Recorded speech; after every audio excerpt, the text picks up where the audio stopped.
a cup of whipped hot chocolate taste great right now? Carnation's Cocoa Supreme, the delicious hot chocolate drink with the light, delicate flavor you like. Wouldn't a good hot cup taste good right now? Ask for a cup of whipped hot chocolate at our snack bar.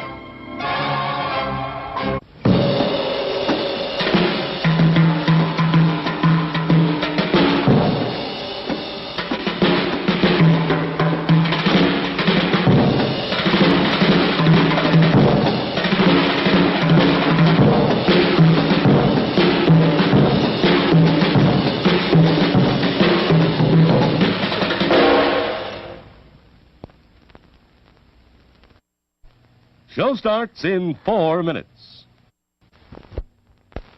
Today we're interviewing a stomach. Hello there. What is life like as a stomach? Oh, boy, it was humdrum. Until what's-his-name discovered Tony's Pizza. Tony's Pizza? Yeah, I was suffering from the pizza cravings until Tony's came along. Crispy crust and zesty sauces. Wow. And so now... What's that? Another pizza craving. Just thinking about Tony sets it off. Oh, where are you going? He's going to get a Tony's Pizza, and I follow him anywhere. Does your stomach send you pizza craving signals? Oh, wow. Tony's, the Pizza Craver's Pizza. Available at the concession stand.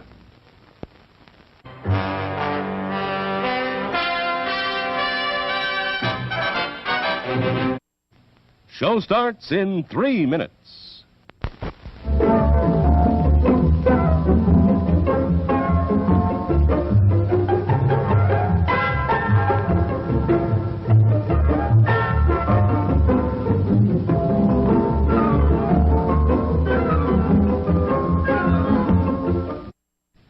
Show starts in 2 minutes.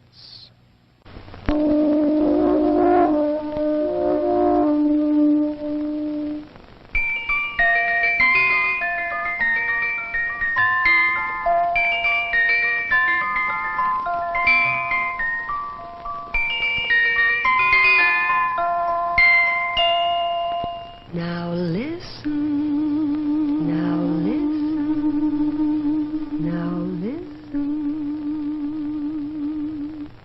I'm the Dairy Queen, won't you come with me along the milkshake way? I've got lots of good surprises, fresh and yummy for you every day.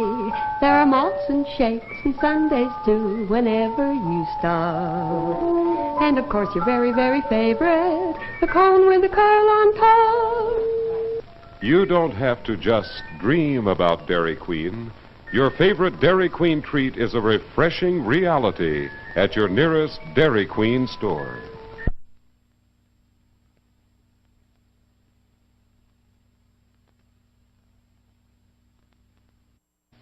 Show starts in 1 minute.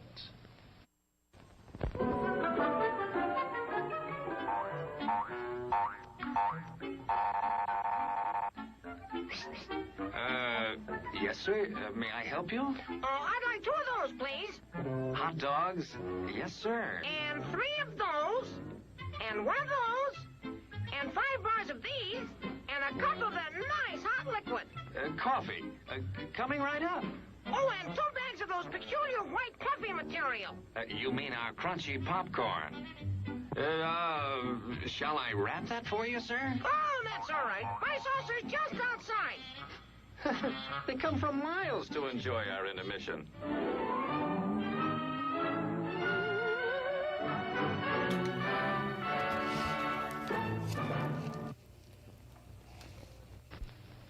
And now, on with the show.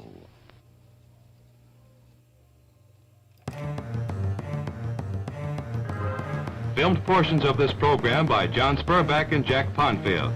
The Johns Hopkins Science Review originates in the studios of WAAM in Baltimore. This is the DuMont Television Network. Next, Guy. I ruined the joke already. Oh, God.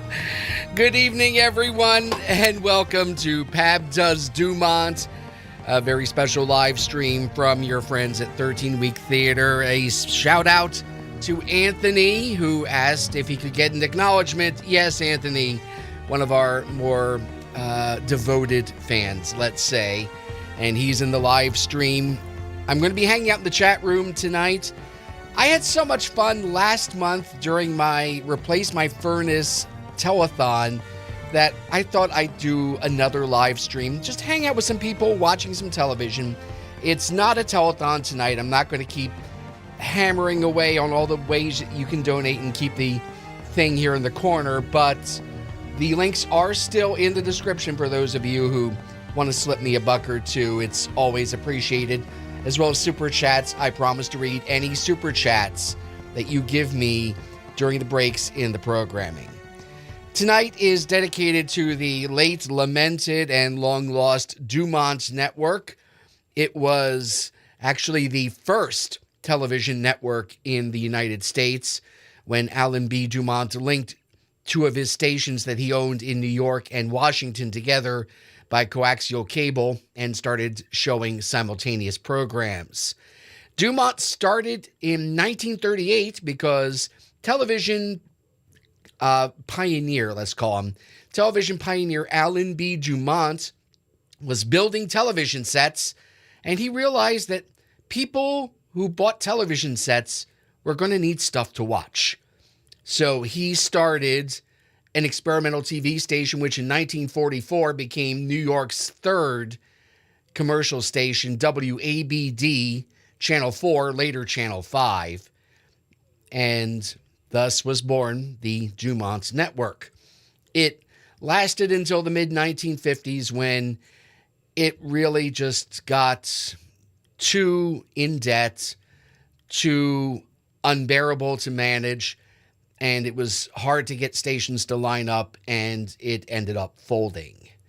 Most of its stations either became independent or would sign up with other networks. And a little bit of trivia, later on, the DuMont stations would become Metro Media Broadcasting, which was then bought out by Rupert Murdoch to form the foundation of the Fox television network. So in a sense, the DuMont Network was resurrected. DuMont was an innovator in television. They did a lot of programs before anyone else. They had the first talk shows. They had live sporting events, mainly boxing, before the other networks did. And they introduced the world to a guy named Jackie Gleason, who would go on to much bigger things later on with CBS. But tonight we're not looking at the best of DuMont, except for one toward the end. We're looking at some of the lesser stuff. We're going to start with two DuMont game shows. The first one is a children's game show called Sense and Nonsense. Not Sense and Sensibility. That's Bronte, I think. Or Jane. No, that's Jane Austen. Sense and Nonsense. And if you think that you recognize the one kid, you're right. One of the contestants is Leonard Fry. He would later go on to become a well-known star of stage and screen, although we devotees of bad television probably would recognize him more as Parker Tillman from Best of the West years later. He was a Tony Award-winning actor for The Boys in the Band. He was in the film version of it and sadly died of AIDS at a very young age early in that pandemic. So without any more ado, let's move on to Coca-Cola Presents Sense and Nonsense. The natural. Yes, sirree. Coke in the bottle, naturally. Coke in the bottle presents the exciting, fun-filled game for the entire family, Sense and Nonsense. And here's the man who gives away Coca-Cola dollars, presents Bob Kennedy.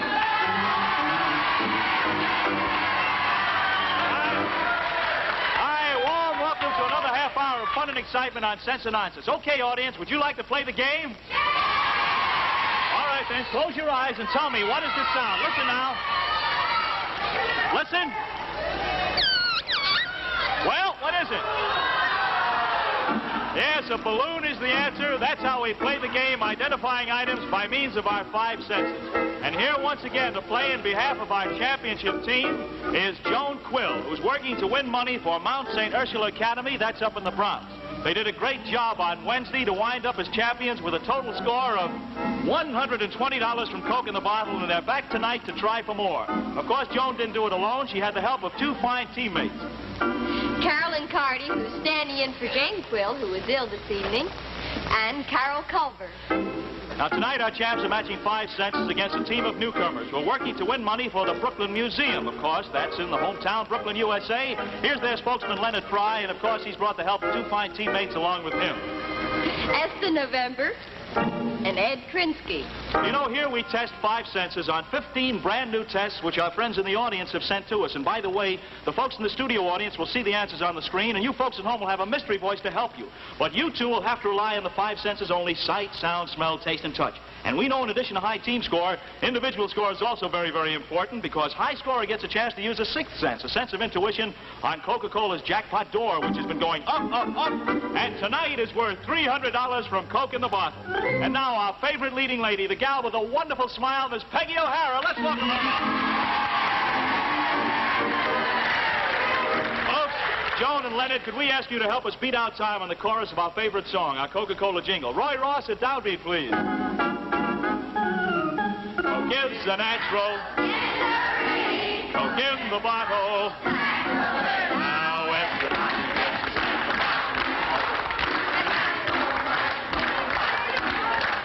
refreshing and delicious and the drink and Coke's the natural. Yes, sirree. Coke is the natural. Coke in the bottle.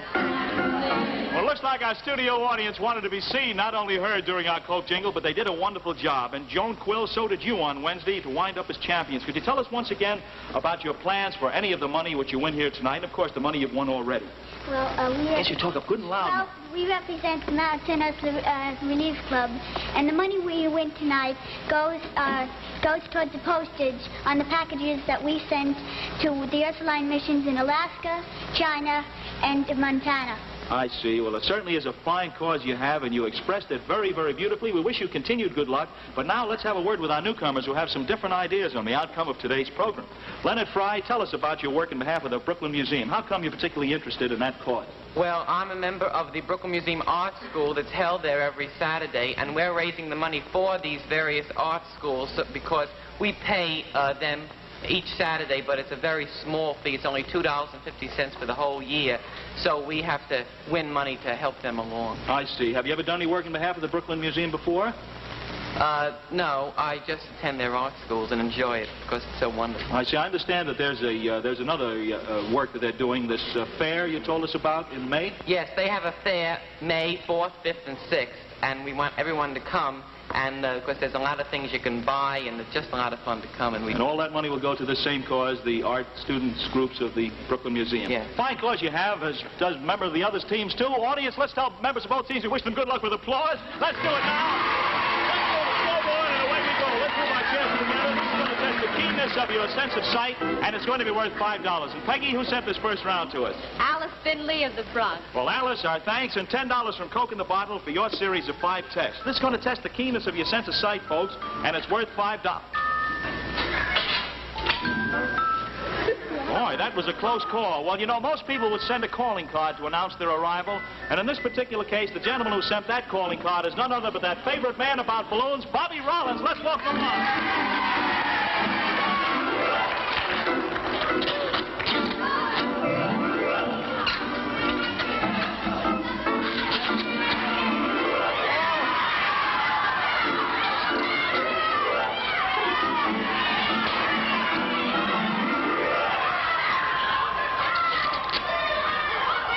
Okay, Bob. Well, what do you have in mind for us today? Well, Swan. All right.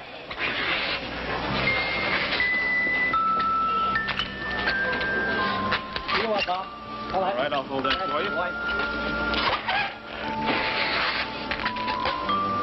Make it even.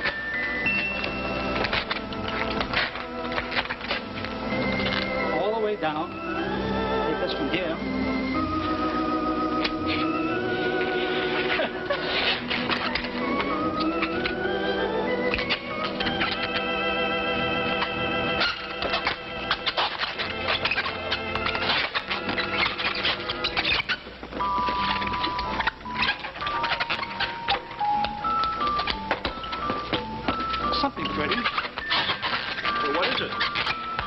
get it all together now. Watch it.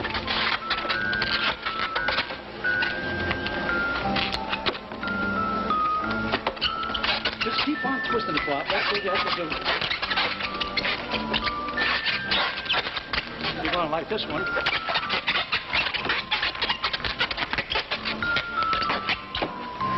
It's fun? Huh? Wonderful. Love it? You got a name? Oh, who wears that hat like that? Yeah. All right, Bob. That's for a fit for you, Lynn. There we are. Here you are, Bob. Okay. I feel as if I'm a partner, you know.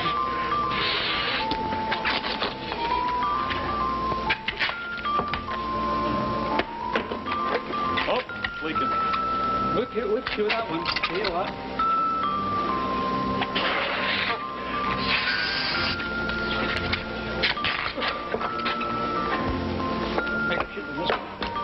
We'll take one now all the way down here. Watch this one, Bob.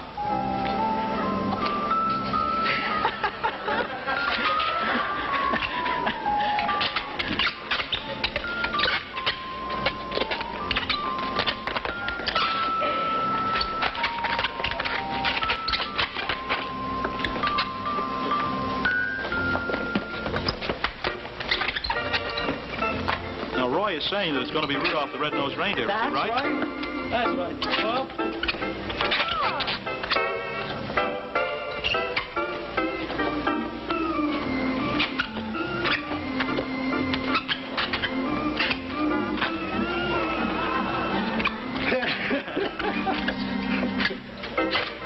the eggs. All right, this is going to be cute. Just turn around, bend that. There you are. It is Rudolph.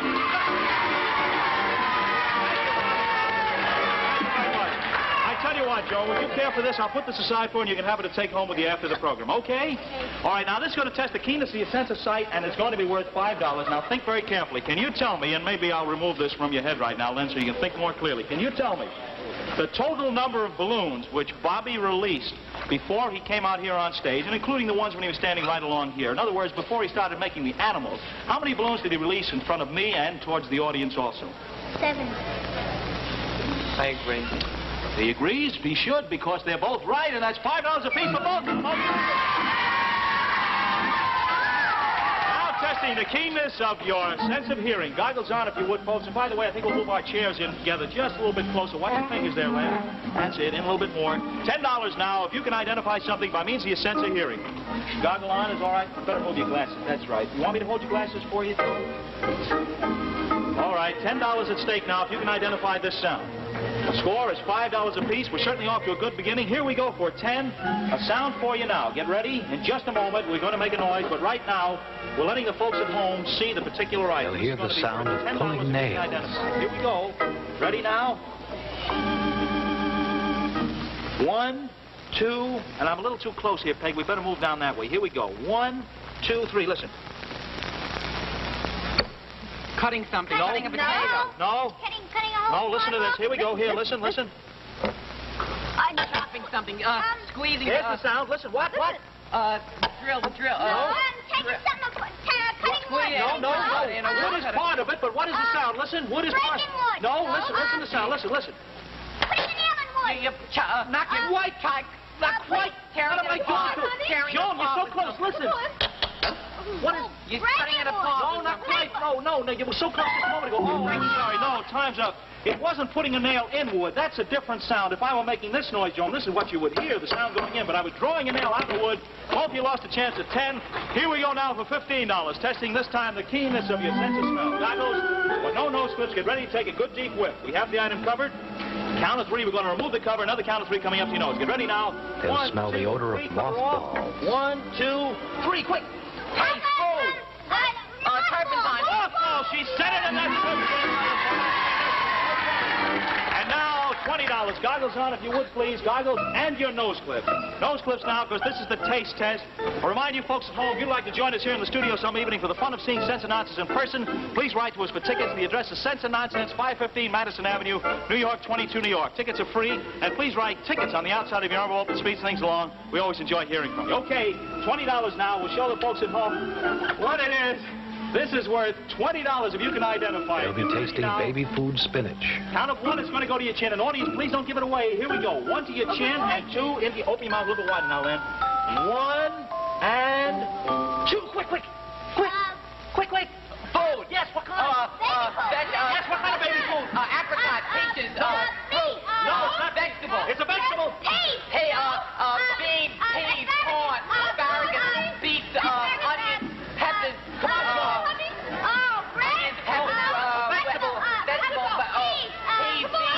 corn, apples, asparagus, squash, corn, chard, lettuce, tomato, Time's up, folks. Both of you lost a chance at spinach. It was spinach, but of course in the form of baby food, which is what made it a little more difficult. Here we go now for $25. This tests the keenness of your sense of touch.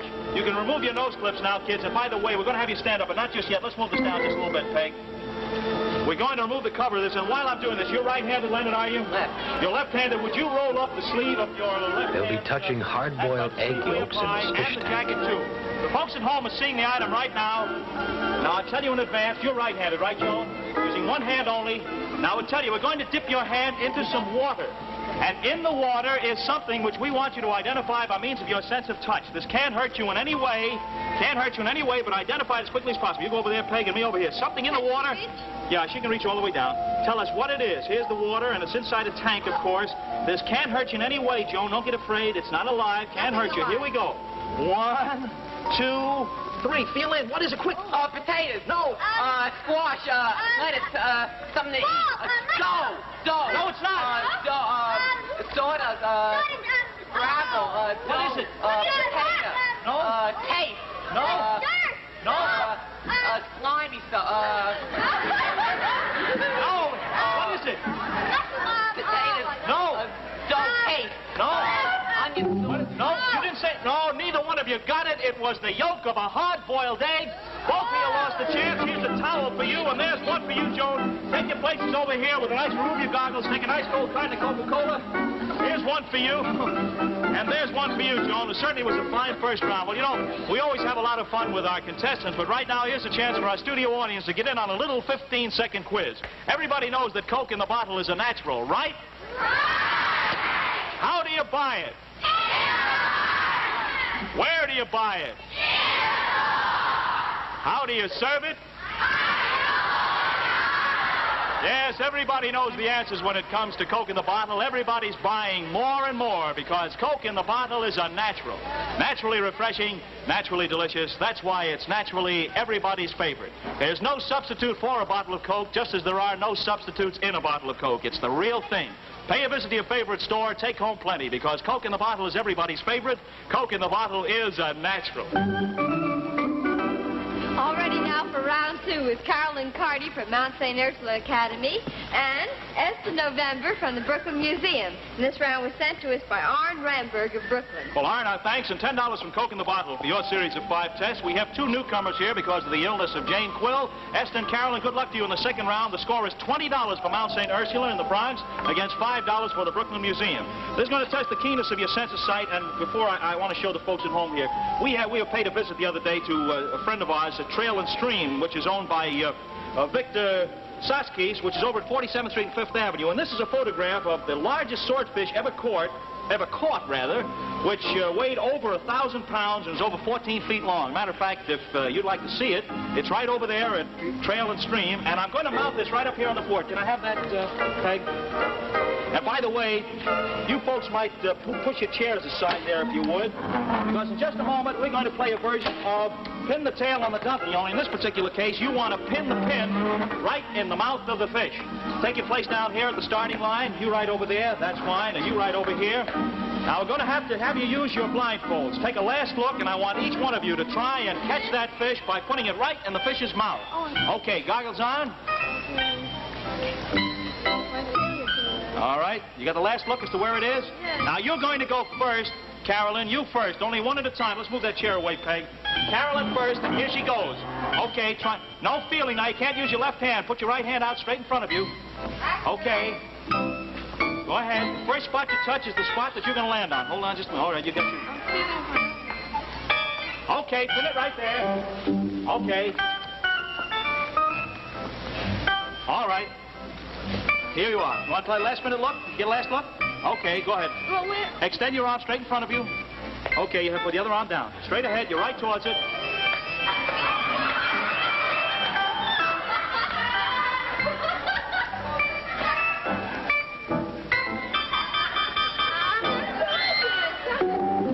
Okay, time's up. You're all the way over here on the side. Take a look where you are. Take your places in the chairs. Okay, sit right down. We have a question for you now that's worth $5. I'll take that from you, and Peg, I think we better take this right out. Can you tell me, and maybe we better leave it here for just a second, can you tell me the number which was on the long sausage-shaped balloon? 10. What do you say, Esther? I also say 10. You're both right again. $5 apiece for both of them. Good for them. Now for $10. Goggles on, $10, testing this time the keenness of your sense of hearing. We have a musical setting of a sound question for you. Peg and I are going to play a little scene, which we hope you're going to enjoy. Pay close attention. I have a good question for you in just a second. Now, Peg, I'm only pretending.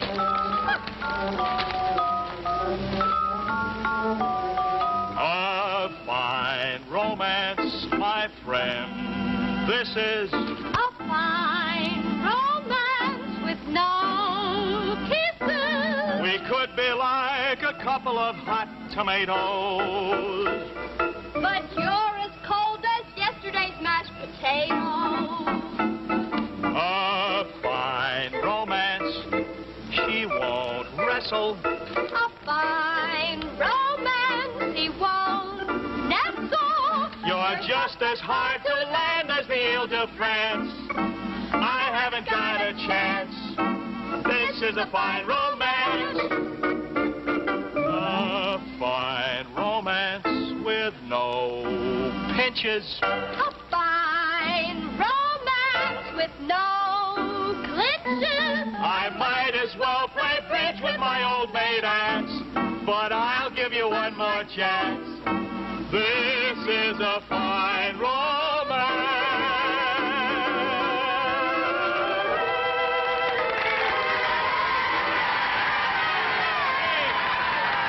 Well, I certainly enjoyed that. Now, can you tell me, I hope you were listening very carefully, can you tell me the total number of times the title of that song was used in the song? The title was Fine Romance. How many times did we sing it in the song? Carolyn's looking over at you, Esther. What do you say, Carolyn?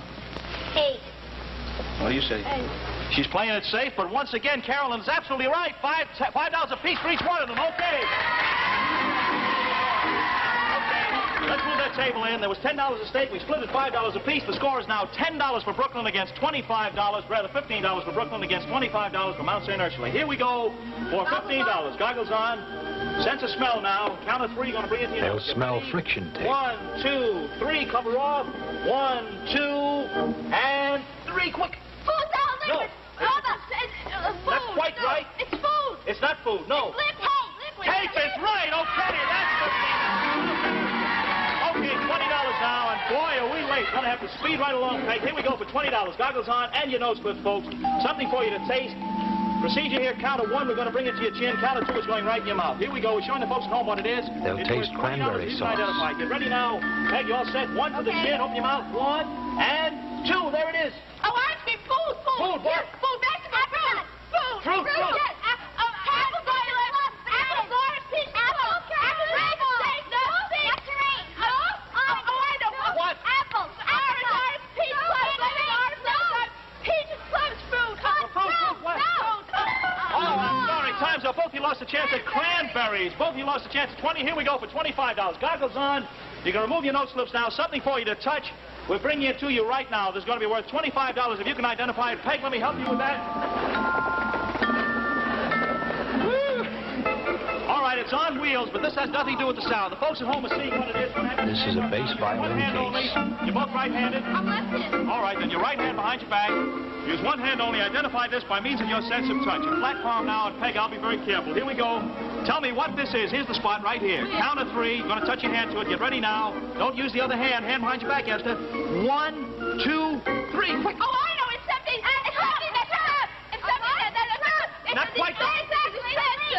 No. It's a type of a trunk, but for what? It's a violin. Something like that. Not exactly, no. It's moving. It's for a musical instrument. Yes, but for what? Oh, I know. Tuba. It's over there. I'm afraid that a violin was never that big, but it certainly was a fine round. Congratulations to both of you. Okay, Faye. Okay, Bob. Say, you know what day Monday is, don't you? It's Washington's birthday. And I can't think of a better time to have a party, because the holiday decorations for this party can be so beautiful. And we have the whole weekend ahead of us to plan it.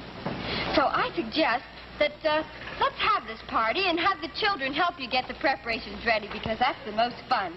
And yours should begin tomorrow, and something like this. Well, well, look who's here. It's two of my favorite people.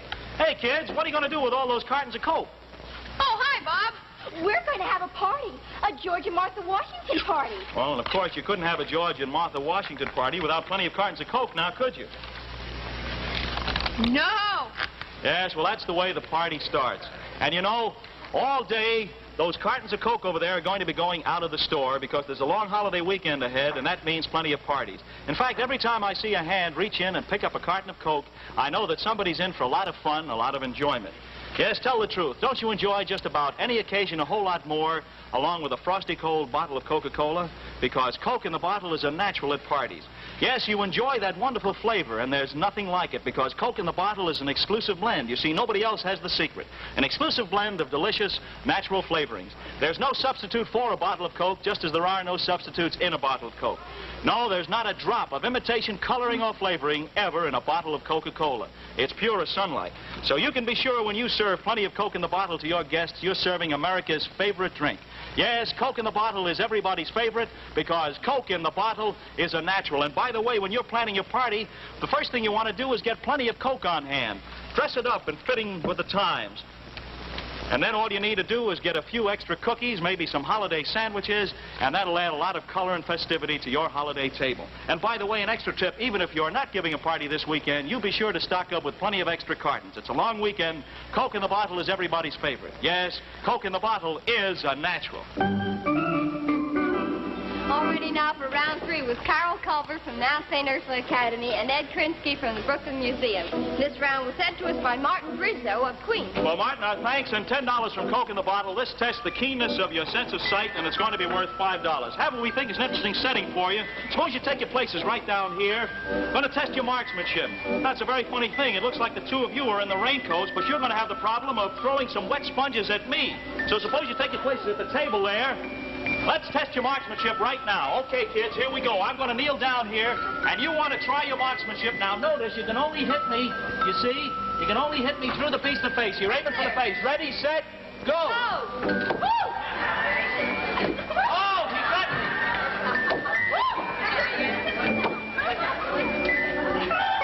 Okay, all right, take your places back in the chairs. You're a pretty good marksman. Can you tell me right now the total number of sponges which were on the table when it first came out? 8. 2, 4, 6. I should know. I received every one of them in the face. They're right again, and that's $5 a piece. Okay. Here we go for $10 now. $10 testing the keenness of your sense of hearing. Goggles on, and throw me a towel when you get a chance there, if you would, please.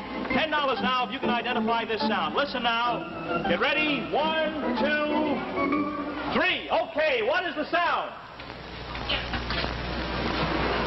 What is the sound, Gordon? Moving something. Never mind what's moving. That's the sound. Gordon. Gordon, come on, Gordon, now. Yeah, I'm not kidding now. This is it. What? Something right. A machine. What kind of machine? What's happening? A gun. No. Something shooting. Stop it again, and now do it. Now. Starting a motor is enough of an answer. Yes, sir.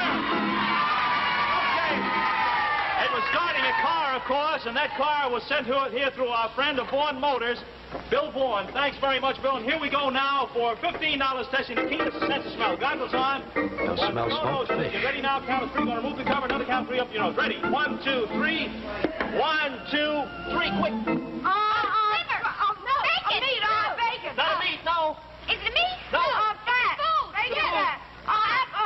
Vegetable. Fruit. No. Meat. Fish is the answer. Yes, it was all fish. That's $15 more. Here we go for $20. $20 this time. testing the keenness of your sense of taste. Goggles and your nose clips. Here we go. Goggles and nose clips. We'll show the folks at home what it is right now. Worth $20 if you can identify it. Here we go. Count of one, going to go to your chin. Open your mouth good wide. One to the chin, and two, it's in. There we are. A rabbit! Lemon is right. Now for $25. Goggles on now. $25 a stake if you can identify this by means of your sense of touch. 120 to 20, and here we go for $25. $25 right now. Okay, let's bring it over. Let me help you, Peg. $25 if you can identify. I'm going to have you stand up in just a moment. Not just yet. I'm going to show the folks at home what it is right now. There it is. Shh, don't give it away. This is a diver's helmet. This is worth $25 if you can tell me what it is. Okay, kids, can you stand up now? Right-handed. All right, come around this way if you would, Ed. A little bit around me there. Okay, here we go. Your one hand, put your left hand behind your back. Right hand, touch your palm to it right here together, your finger to finger. Tell me what it is for $25. Get ready now. 1, 2, 3, quick. A diver's helmet. A diver's helmet is right. Look. Come on over here. We have winners and new champions in our team from Mount St. Ursula Academy in the Bronx. There's a carton of Coke for you. Here you are, Carol. Thank you. Now, in just a moment, we're going to have a high jackpot contestant who'll try by means of a sixth sense to pick the Coca-Cola jackpot to $300 from Coke in the bottle. As a matter of fact, I think we've decided who it is. Peg, would you come in and tell us right now? Who is it, folks? It was tied for Carol and Carol that are tied. They're tied. High jackpot contestants. Congratulations. Well, we agree in advance that if by any chance you pick the same number, you're going to share the privilege of donating the money. Would you whisper your choice in my ear? And what's your choice? Okay, all right. Step over to the door now. Carol picked Yale key number 5. Oh, you picked number 3. Okay, number 3 first. Okay, she's putting it in the doorknob. And it opens! Well, congratulations! That's another $300 added to your winnings. You certainly did a great job on behalf of your team. And, of course, you'll be back with us again on Monday because you continue as champions. Yes, you won $120 today, and you'll be back Monday to meet 3 ladies for the Ruth Goldberg Cancer Fund of Irvington, New Jersey. By name, Jeanette Rathy, Anita Marks, and Flora Friedman. Promise me an interesting show, folks. If you'd like to join us here in the studio some evening and see the show in person, please write to us for tickets. The address is Sense and Nonsense, 515 Madison Avenue, New York, 22 New York. Sense and Nonsense is brought to you every Monday, Wednesday, and Friday at 6:30 on Channel 5 by the Coca-Cola Bottling Company of New York, Incorporated. It is produced by Jeff Selden. It is directed by Cy Mann. And your audio is by Gino Lombardo. And now, on behalf of Peggy O'Hara, yours truly, Bob Kennedy, hope you had fun. Hope you look in again on Monday after a pleasant weekend when we play more Sense and Nonsense. Good night, and good luck to you.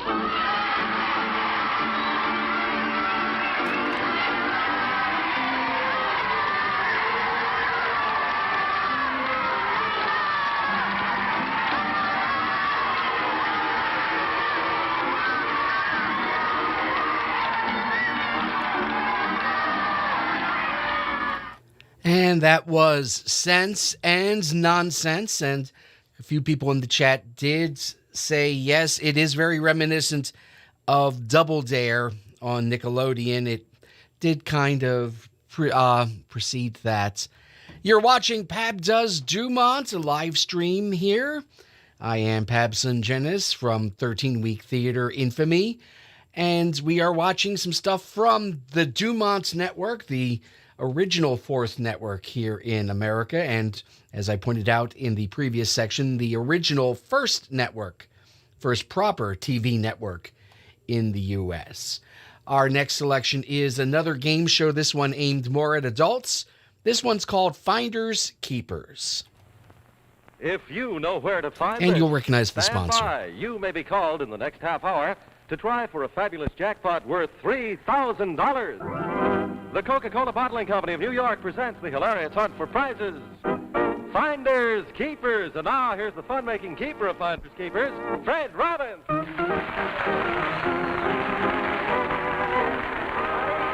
are you? Thank you very much. Good evening, everybody, and welcome again to Finders Keepers. This is the game designed for you, right at home, sitting in your living room, in your easy chair, on the telephone. I hope you've sent us a Finders Keepers entry blank, because if you have, you are eligible. And so for the next half hour, don't let anybody get near that telephone. Keep your eye glued on the television screen and your ear glued to that telephone, because we may be calling you. And if we do, you will have a chance to win our $3,000 Finders Keepers jackpot. It's tremendous, and here's Bill O'Toole to tell you what's in it. First, to make life at home a bit more musical, the Canopy Piano, the official piano of the Metropolitan Opera, which can be seen at the Canopy Piano Company at 536 Fifth Avenue.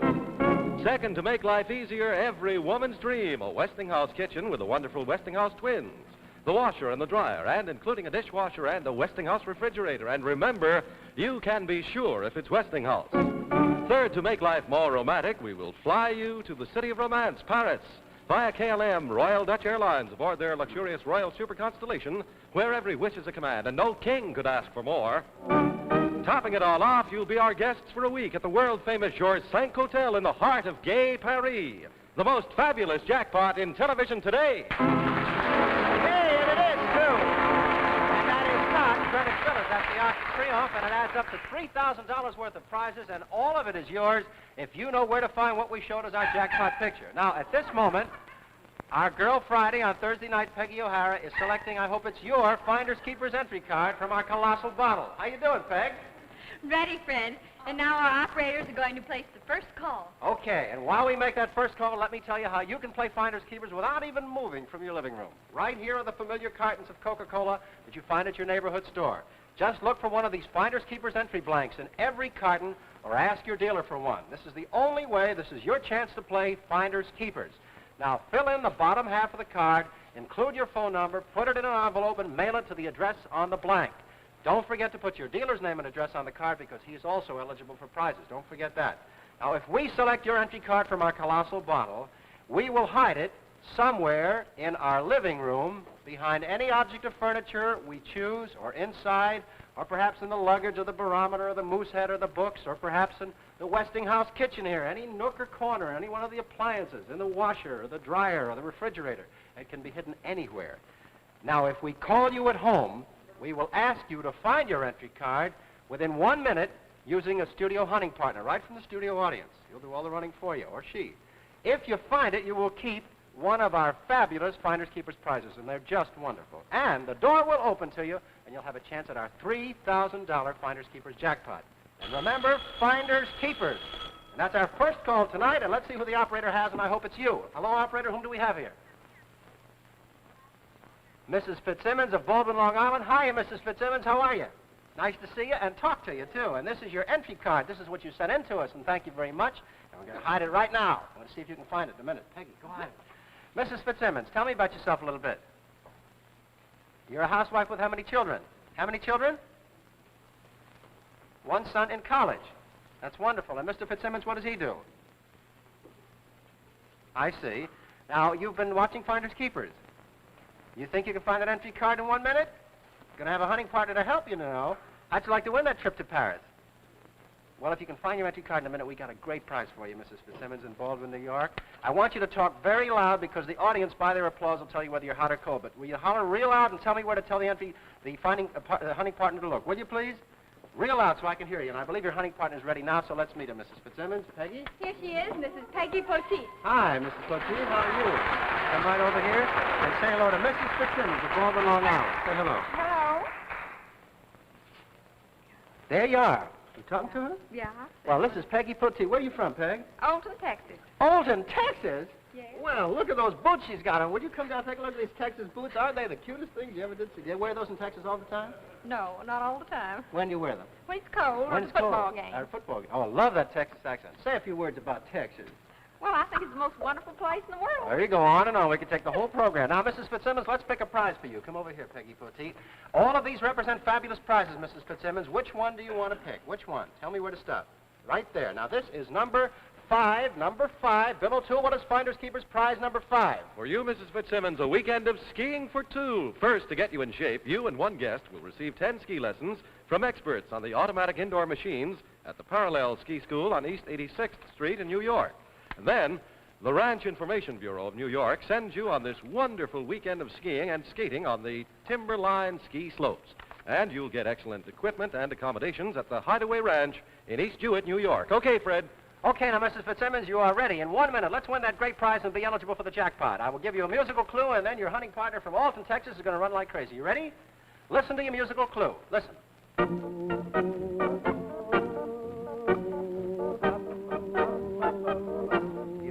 that song. That's a wonderful hint. Where should your hunting partner look? Quickly, Mrs. Fitzsimmons. Where? Where? In the kitchen. From Alton, Texas. Texas girl, in the kitchen. Where in the kitchen now, Mrs. Fitzsimmons? Where? In the frying pan. She wants to look in the frying pan. Any frying pan? Well, there's eggs in the frying pan. Oh, under the egg she wants to look. And there it is, right under the egg. Hey, Mrs. Fitzsimmons, you did it. You won yourself that ski course. How about that? You were very quick there. How did you get it so fastly? Did you hear my English? You got me excited. How did you get it so fastly? I mean, how did you guess it so quickly? Keep your sunny side up. That is right. And sunny side up, and right underneath with all the albumin on it is the entry card. Now, you've won your first prize, and your dealer,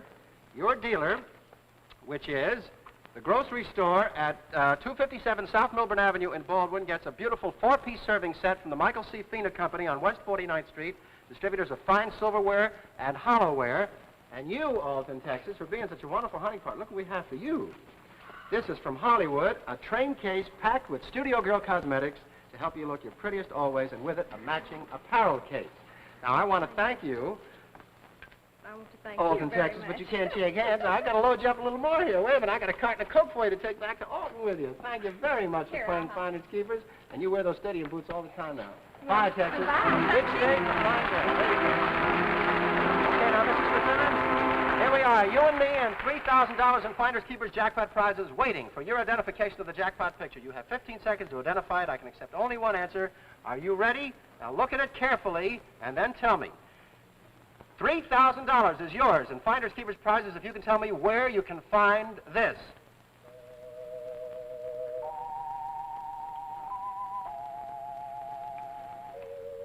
Where, Mrs. Fitzsimmons? Where can you find it? A few more seconds. Take a guess. No, nothing at all, huh? No guess? I'm sorry, it's not correct.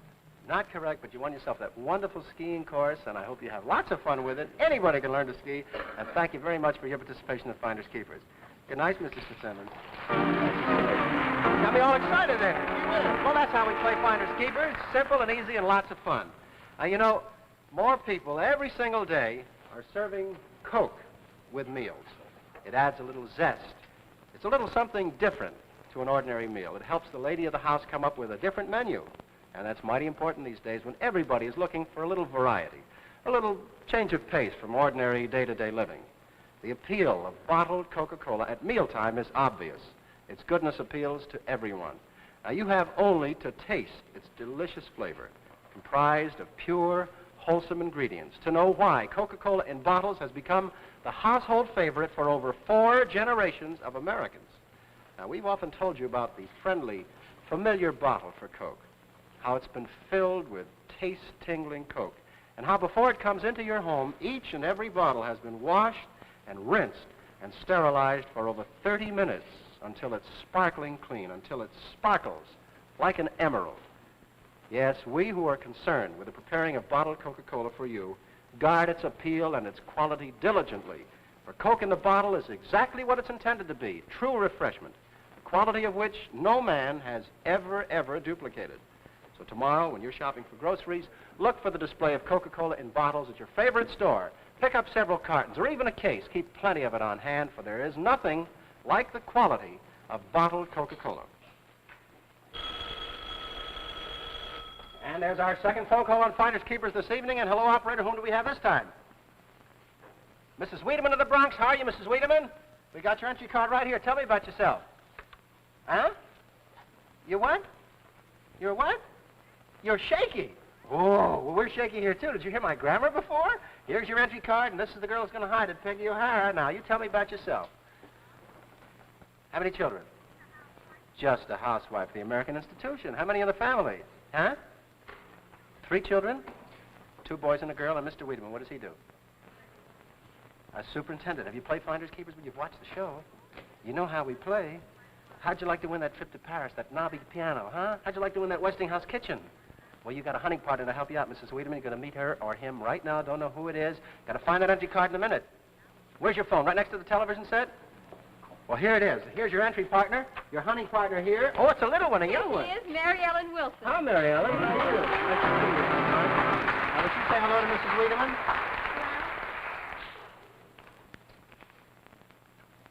What's she saying? Nothing. Can't you speak there, Mrs. Wiedemann? Mary Ellen, what do you do? Where are you from? New York. New York. What school, honey? St. Catherine's. You going to hunt real good, St. Catherine's, and for Mrs. Wiedemann? You ready, Mrs. Wiedemann? Let's find a prize for you now. Every one of these entry cards represents a fabulous prize. Let's pick one. This one here. And that is number 8, Mrs. Wiedemann. And here's Bill O'Toole to tell you what is Finders Keepers prize number 8. Number 8 brings you the only completely new encyclopedia of major proportions in 30 years. Collier's Encyclopedia comes to you in these 20 magnificent volumes. That's it, Fred. Okay, a beautiful Collier's Encyclopedia. You got to find the entry card in a minute. You ready, honey bunch? A musical clue is yours, Mrs. Wiedemann, and then you're on your own. You listening carefully? You know your music? Here it is. This is your clue. Listen carefully.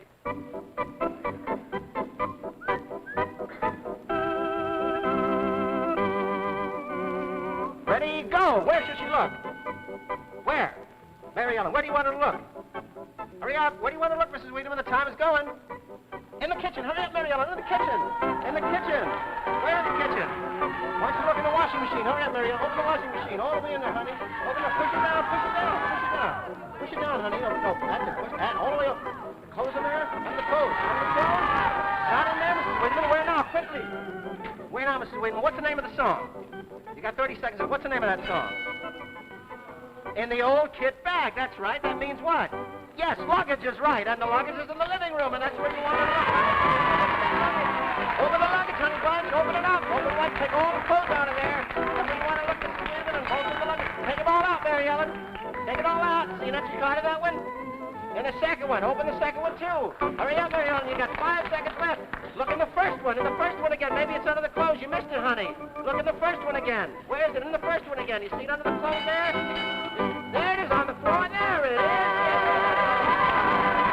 Very good, honey. Oh, you almost had a nervous breakdown, didn't you? Huh? Was that fun? Hey, Mrs. Wiedemann, she did it for you. She did it for you. You've won that Collier's Encyclopedia, and your dealer, P. Gross of 1291 Walton Avenue, East 169th Street, gets a beautiful 4-piece serving set from Michael C. Fina. And Mary Ellen, you were a wonderful hunting partner. Gee, you hunted avidly. Look what you get. Bring it in here, Peggy. This is a Swiss Needle Hophound, a puppy dog from the Wing and Fin Pet Center in New York City, the world's largest pet center. Now, you say hello to everybody. You've been barking all evening. Now, bark for the people, don't you? Oh, thank you for the nice kiss. Now, you kiss Mary Ellen. You like that, doggy? Darling, isn't he? Enjoy yourself, honey bunch, and we have a carton of Coke for you, too. There it is. Number 8. Where's number 8? There's number 8. Here, Mary Ellen, in the other hand. Thank you for playing Finders Keepers, honey. Goodbye, little hop-hound. Good doggy. You heard him barking all evening here on Finders Keepers. Now, Mrs. Wiedemann, we are ready for the jackpot. Are you ready? Well, I hope you can get it. I would love to see you win this trip for 2 to Paris and Canopy Piano and the whole Westinghouse kitchen. You have 15 seconds in which to tell me where to find our jackpot picture, what you see on the screen. Only one answer is acceptable now. Look at it carefully and then tell me. Are you ready? Here we go. Where can you find this?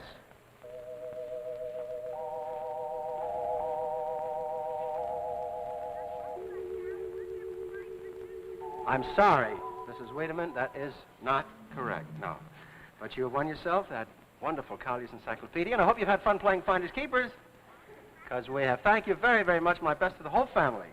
Bye. There you go. Hey, 2 winners tonight. The jackpot is still there. $3,000 worth of prizes. Are you going to win it? Have you sent in your entry card? It's up for grabs. I hope you get it. Now we come to that special feature on Finders Keepers, the appearance of our celebrity hunter. And here to do all the running for our next phone contestant is one of Hollywood's most compelling actors and the star of the new picture Underwater with Jane Russell, Mr. Richard Egan. This is a real hunk of man. Underwater with Jane Russell. That sounds pretty good, Dick. Good picture, I understand. Oh, good picture. Very good, Fred. I understand this was screened and previewed down in Florida, underwater. Is that underwater. Correct? Would you they explain had the how screen that was underwater, everything underwater. Projected it underwater. They had a glass set up to keep the camera dry, and they were able to project it through about 50 feet of water on a silver screen. Now, the audience went down into benches with the aqualungs on and viewed it. Wow. Of course, the more timid of them got up in about 10 or 15 minutes, but many stayed down there for about 25, 30. Did you stay for the whole picture? I had seen it before. Oh, I see. Did Jane Russell stay for the whole picture? No, but she toured. She toured the audience and waved to them while they were down there. Well, that's a brilliant Jane publicity. could idea. use that aqualung very well. She's a can? very good swimmer, good athlete. Yes, she is. She's a wonderful gal, too. That's a brilliant publicity idea to screen underwater, and got lots of space in all the newspapers. It did, Fred. It's an exciting picture, Dick? It is. Romantic adventure. It's filmed in the Caribbean.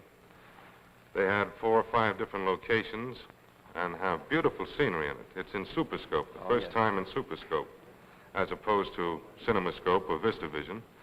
And, of course, with Jane Russell, there's a great attraction to begin with and a beautiful story. And I think it's a very entertaining picture. It's show business. Yeah. It'll be open here on February the 9th, the Mayfair. Dick, I understand that during the war you were a judo instructor. Is that correct? Yes, I was. Yes. You know, that's always fascinated me, and I wonder if you could perhaps show us a hold or two while we wait for our next phone call on Finders Keepers, you know? You do. For example, if a guy went to choke you, something like this, how does a judo... Now, do this, this, of course, has to be done fast, I suppose, but do it slowly, and please, we got 15 minutes to go yet. If a guy goes to choke you, how do you break that? First way is to break the pressure. Like so, yes. And come down across his neck, that way. That's it. I'm finished. Show's over, and there's our next phone call. If you do it fast, it's effective. Okay. Now, operator, who do we have on our next phone call? Mrs. Wyckoff of Milburn, New Jersey. Hi, Mrs. Wyckoff. My neck hurts. Did you see what this guy did to me?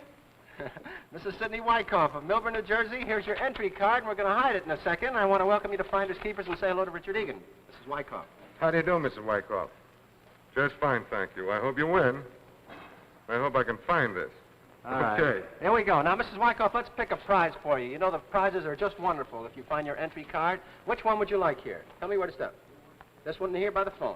This is number 4, Mrs. Wyckoff, and Bill O'Toole will tell you what is Finders Keepers prize number 4. Number 4 brings you a sparkling $300 Courtney Diamond Solitaire, distinguished by its fire and brilliance and set in the mounting of exclusive Courtney design. Sold by better retail jewelers. Okay, Fred. Okay, now, Richard Egan has the blindfold on, and Peggy O'Hara is hiding the entry card. And I'll talk to you, Mrs. Wyckoff, a little bit. You tell me about yourself a little, will you? You have 4 children. And Mr. Wyckoff, what does he do? A policeman in Milburn. Are you ready, Peg? We're all set. We're all set. You can take it off now, Dick. Okay. Now, Dick Egan is going to hunt like mad for you, Mrs. Wyckoff. We're going to give you a musical clue. You know, this opens the door for you to $3,000 in prizes. Are you ready? Here is your musical clue, and Richard is ready to go, and he can run. Now, listen carefully. Here it is. There's no sun up in the sky, stormy weather. Since my gal and I... Ready, go! Where should he look, Mrs. Wyckoff? Oh, boy, are you smart? Yes, there is. It's in the living room. She wants you to look in the living room, Dick. What specifically in the living room? At the window, a barometer on the window. Is there a barometer on the window, Richard? Is there a thermometer over there? No thermometer there. Where now, Mrs. Wyckoff? Huh? On the wall by the bookcase there is a barometer. Yes, there is. With 30 seconds left to go.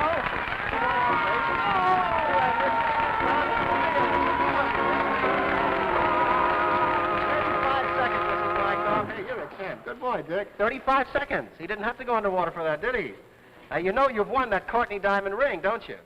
And your dealer, Dave's Market at Essex Street in Milburn, New Jersey, gets the beautiful 4-piece serving set from Michael C. Fina. And Richard Egan here, who was such an able hunting partner and who does such great judo, he gets an attractive and dependable Whitnauer watch for you, Dick. Well, thanks very Our much, appreciation for you coming over. It's the product of the Longines Whitnauer Watch Company since 1886, makers of watches of the highest character. Thanks. I want to thank you so much, Dick, for coming over. And I think we have maybe will you wait a second, please, for your jackpot? Because I think we have a second or so for another judo trick from Richard Egan here. Oh, no more? Oh, not another trick? All righty. Now, I tell you what. We have, for you, Dick, a carton of Coca-Cola. There you go. Thanks very much. Nothing judo about that. You can enjoy that all the time, and thanks again. Best of luck to you, Richard. Right. Bye-bye. Richard Egan, everybody. Now, Richard Egan. You ready there, Mrs. Wyckoff? Your jackpot now, 15 seconds and $3,000 in prizes, and that's what you will win. One answer only. You got your Courtney diamond ring, right? All right, now tell me in 15 seconds, where can you find this? Look at it carefully now. Trip to Paris, a Navi piano, Westinghouse kitchen. Where can you find it? Oh, no, I'm sorry. That's not correct. Not correct. But you are the recipient of a Courtney diamond ring, Mrs. Wyckoff, and our appreciation for your participation in Finders Keepers. See, that's what happens when you send in the entry card. Thanks very much. And the best to you. Bye. That's how you do it. Very simple. Cartons of Coke are going and the neck hurts. It's easy to play Finders Keepers right from your favorite chair at home. And here's how to do it, again, if this is the first time you've seen the show. Now, on every single carton of Coca-Cola, you will find one of these entry cards, or your favorite dealer will supply you with one. All you have to do is fill in the details requested on the card and send it to Finders Keepers, and maybe you'll be called by telephone to compete on our next Finders Keepers program. Remember, just you and your neighbors here in Connecticut, New York, and New Jersey can play Finders Keepers. Every empty blank you return is just good for one show and must be postmarked no later than Monday, midnight, January the 24th. But I'll give you a hint. The more cards you send in, the better chance you have of being called. So, take a tip. First thing in the morning, make sure you send in your entry card. They're available in every carton of Coke or from your favorite dealer who sells Coca-Cola in cartons. Now, the latest census tells us that there are more people employed as salesmen than any other job category. It seems to be a most popular profession for anyone to be in. And it's interesting to note that you can draw a parallel between bottled Coca-Cola and this great profession. For Coke in the bottle is a salesman, too. And like a salesman, the friends of bottled Coca-Cola increase every day. In fact, Coke in the bottle has grown to be the most popular soft drink in all the world. The most popular soft drink right in your own community. Now, you have to taste its delicious flavor. That's all you have to do. Its precise tang, its buoyance, and the lift that it offers thirsty, tired, or relaxing people to realize why bottled Coca-Cola enjoys this popularity. Coke in the bottles is exactly what it's intended to be. Truly delicious, tasty refreshment. Everyone who knows the quality of bottled Coca-Cola realizes exactly what it is, especially mothers. Now, they realize that Coke in the bottle, besides being a tasty refreshment, supplies quick energy whenever it's needed. And that's why they keep lots of delicious bottled Coke right next to the coldest part of their refrigerator so that it can be enjoyed by everyone between meals or any time. So here's a suggestion for tomorrow noon or perhaps tomorrow evening, and certainly for a meal during the weekend. Why not serve a frosty bottle of Coca-Cola? You just watch everyone's eyes light up at the table when you put a delicious bottle of Coke in front of them. It'll make any meal a real meal. Serve Coke at your next supper or luncheon, and keep plenty of Coke in the bottle right next to the coldest part of your refrigerator. For there's nothing like the quality of bottled Coca-Cola. And our next phone call is in on Finders Keepers, and let's see if it's you. Operator, whom do we have here? Mrs. Antonella of Brooklyn, New York? Mrs. Antonella, how are you this evening? Well, welcome to Finders Keepers. Pretty exciting, huh? You gonna win the jackpot? I hope so, too. Now, here's your entry card. I want to thank you for sending it in. And thanks to Thomas's Grocery Store, your dealer, too. Peggy, you want to hide that? Now, Mrs. Antonella, tell me about yourself a little, would you please? Huh? Oh, I want to know all about you. You're a housewife, right? You have 2 boys. How old are they? 17 and a half and 10 and a half. And Mr. Antonella, what does he do? A photo engraver. You know, that's a beautiful name. It flows euphoniously. Marianne Antonella. Beautiful name. Photo engraver, huh? What would you do if you won a trip to Paris for 2? Huh? Would you use a Canabi piano or a whole Westinghouse kitchen? Am I kidding? I'm not kidding. We're going to have you have to find that entry card in a minute, and then you're eligible for the jackpot. You saw the set, you saw the living room, you saw the kitchen, right? Now you meet your hunting partner who's going to help you look for the entry card. And here he is. It is a he. And here... Corporal Newsom. Hi, Corporal. How are you? Welcome to Finders Keepers. I want to say hello to Mrs. Antonella in Brooklyn. Hello, how are you? Oh, it's fine. Oh, it's wonderful. You from Texas, too? Yes, I'm from Texas, too. Another Texas boy tonight. That's wow. right. Texas and Brooklyn. That's right. There you Texas, go. Brooklyn, that's a good pair, isn't it? Oh, it sure is. What'd you say? Says it's a good pair. It's a good pair, yes. That's the most 2 talked about places in America, Texas and Brooklyn. Better believe it. Well, here you go, Texas and Brooklyn. Tell me about yourself, Corporal. Well, I just come back from Germany, and I'll be a civilian this time tomorrow night. Well, our advance congratulations to you. Very, very good. Thank you very much. How long are you over there? 18 months. 18 months. That's right. Have a good time? Well, yes. Yeah, well, as good as it could be expected. As good as could be expected. Well, That's we're right. glad to have you back home. Welcome aboard, as they say, Corporal. Thank you very much. And on your last night as a soldier, we're pleased to have you on Finders Keepers. Well, now, thank let's you see very if much. you can help Mrs. Antonella get that $3,000 jackpot. my best. Okay, Mrs. Antonella? Sure will. Now, here we go. First of all, we pick a prize for you. Every one is worth a fabulous prize. Which one do you want? Faites vos jeux. Make your play. Which one? Middle on the top. That's this one here. That's number 1. Mrs. Antonella and Bill O'Toole will tell you what is Finders Keepers prize number 1. Number 1 brings you a glorious trip via Colonial Airlines to sunny Bermuda aboard a super cruiser of one of America's most traveled airlines, Colonial, and 5 wonderful, carefree, expense-free days at the fashionable, luxurious Castle Harbor Hotel in Tuckerstown, Bermuda. Okay, Fred. And she's on and on all over the place. Now, here's your musical clue, Mrs. Antonella. Listen carefully.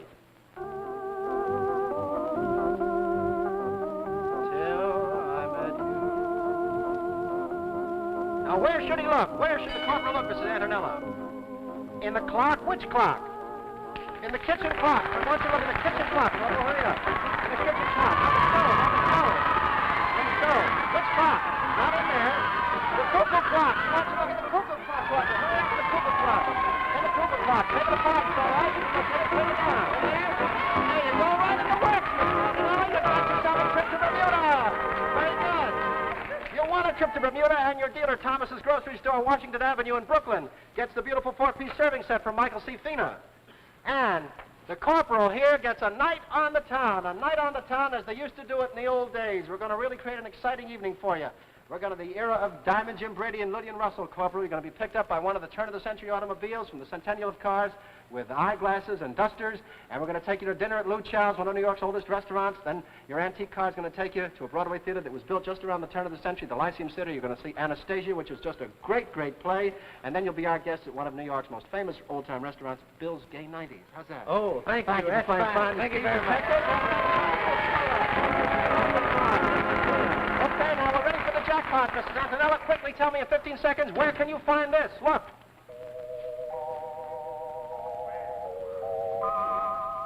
No, I'm sorry, Mrs. Antonella, that is not correct. That is not correct, and I'll tell you what the jackpot picture is. It is the Museum of the City of New York on 5th Avenue between 103rd and 104th Street.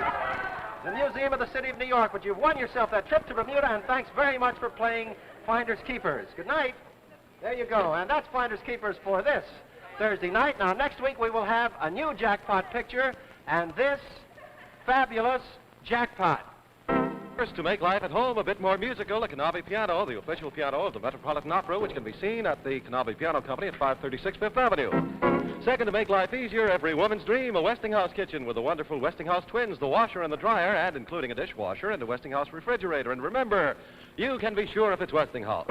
Third, to make life more romantic, we will fly you to the city of romance, Paris, via KLM Royal Dutch Airlines aboard their luxurious Royal Super Constellation, where every wish is a command and no king could ask for more.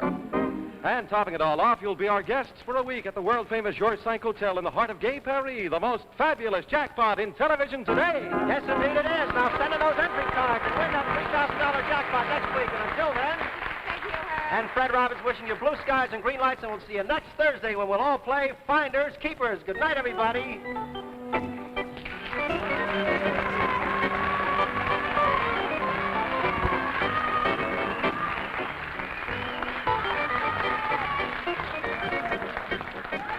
Remember, there is nothing like the quality of bottled Coca-Cola.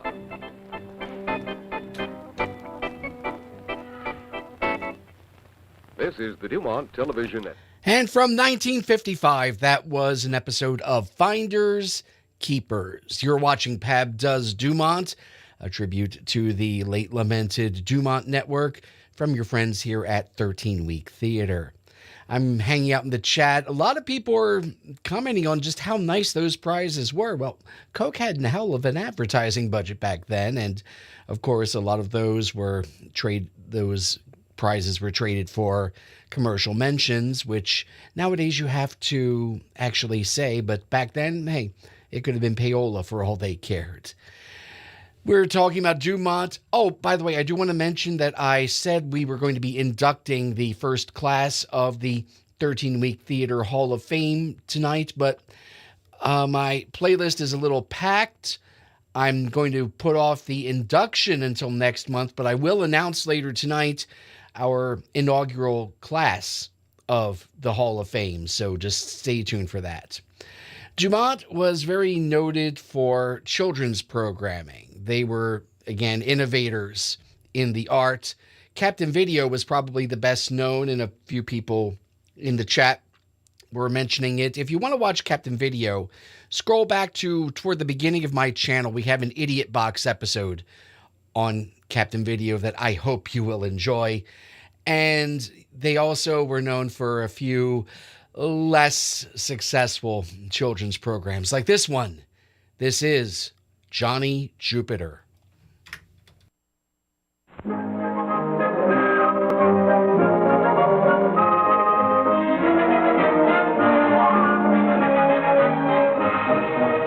Once upon a time, on the far-off planet Jupiter, lived two strange creatures. Strange in looks, but with a wisdom far greater than our own. Well, you can't expect them to be perfect. Each day, they searched the universe for signs of intelligent life. But alas, they found none. Instead, they settled for the planet Earth. Now, on this planet lived a young inventor by the name of Ernest P. Duckweather. He invented a television set unlike any ever known before. For on this set, he was able to tune in the planet Jupiter. The trouble was that no one believed him. Not even when his friends from outer space sent down a visitor to Earth.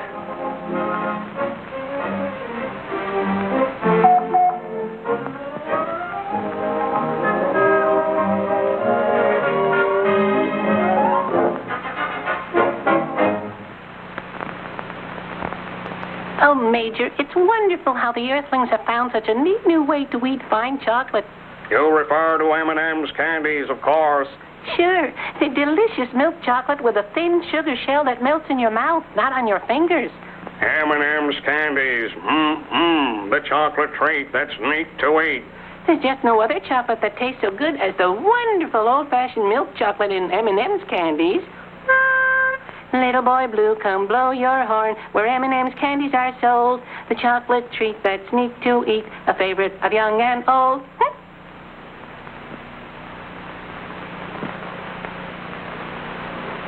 Ernest. Penny for your thoughts.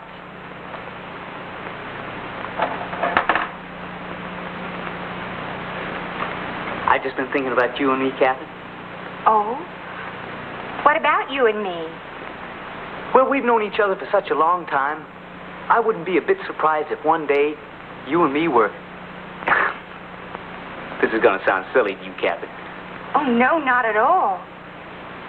One day you and me were walking down the aisle of... Yes? Go on. The first rocket ship to outer space. That'd be real cozy. Yeah. Ernest. What time is it? 7 o'clock. Thanks. You will. 11 o'clock? Golly day! And here he is, your friend and mine, Professor Dexter Spiegelmacher. Today we continue our series of lectures which prove that money isn't everything. Are you overdrawn at your local bank? When you shake your pocket, do you hear nothing but keys rattling? Is the only kind of lettuce you got the kind that goes in sandwiches? Well, you don't know how lucky you are. In fact, I don't know how lucky you are. Well, I'm talking about you ain't even lucky. That is, not until you have tried the Spiegelmacher system or feeling gut without Blut. Now, the first thing you do is take a nice long walk in the park. Then you take a deep, deep breath and smell the French country air. Good, no? Then you look around at all the birds and the bees and the flowers. You know what happens to your money problems? You still got them. What did you expect, miracles? Duckweather, anyway, turn that thing off. Oh, just a minute, Dad. Not just a minute, now. But we were just... I said turn it off. Fine way to run a business. Radio program. I don't think you're being very fair about this, Dad. Neither does Ernest. Do you, Ernest? Well, You see? Ernest agrees with me. Oh, he does he? Well, not exactly. Well, if Ernest is so smart, perhaps Ernest will tell me how listening to a radio program will bring money into this store. But that's just the point, Dad. According to Professor Spiegelmacher, well, you don't need money to be happy. Don't need money? What nonsense. You can feel good without loot. I can feel what without who? Good without money, Dad. Huh? Well, that's Professor Spiegelmacher's theory. And it isn't nonsense. Why, millions of people listen to him every day. Yeah, well, let him run his business, and I'll run mine my way. But, Dad... Now, that's enough, Catherine. If Professor, what's his name, means so much to you, you can listen to him at home. All right, I will. Come on, Ernest. Duckweather, not you. Professor Spiegeldorfer. Professor Spiegelmacher, sir. Well, what are you standing there for? Go on downstairs and clean out that cellar. Yes, sir, Mr. Frisbee. Don't need money.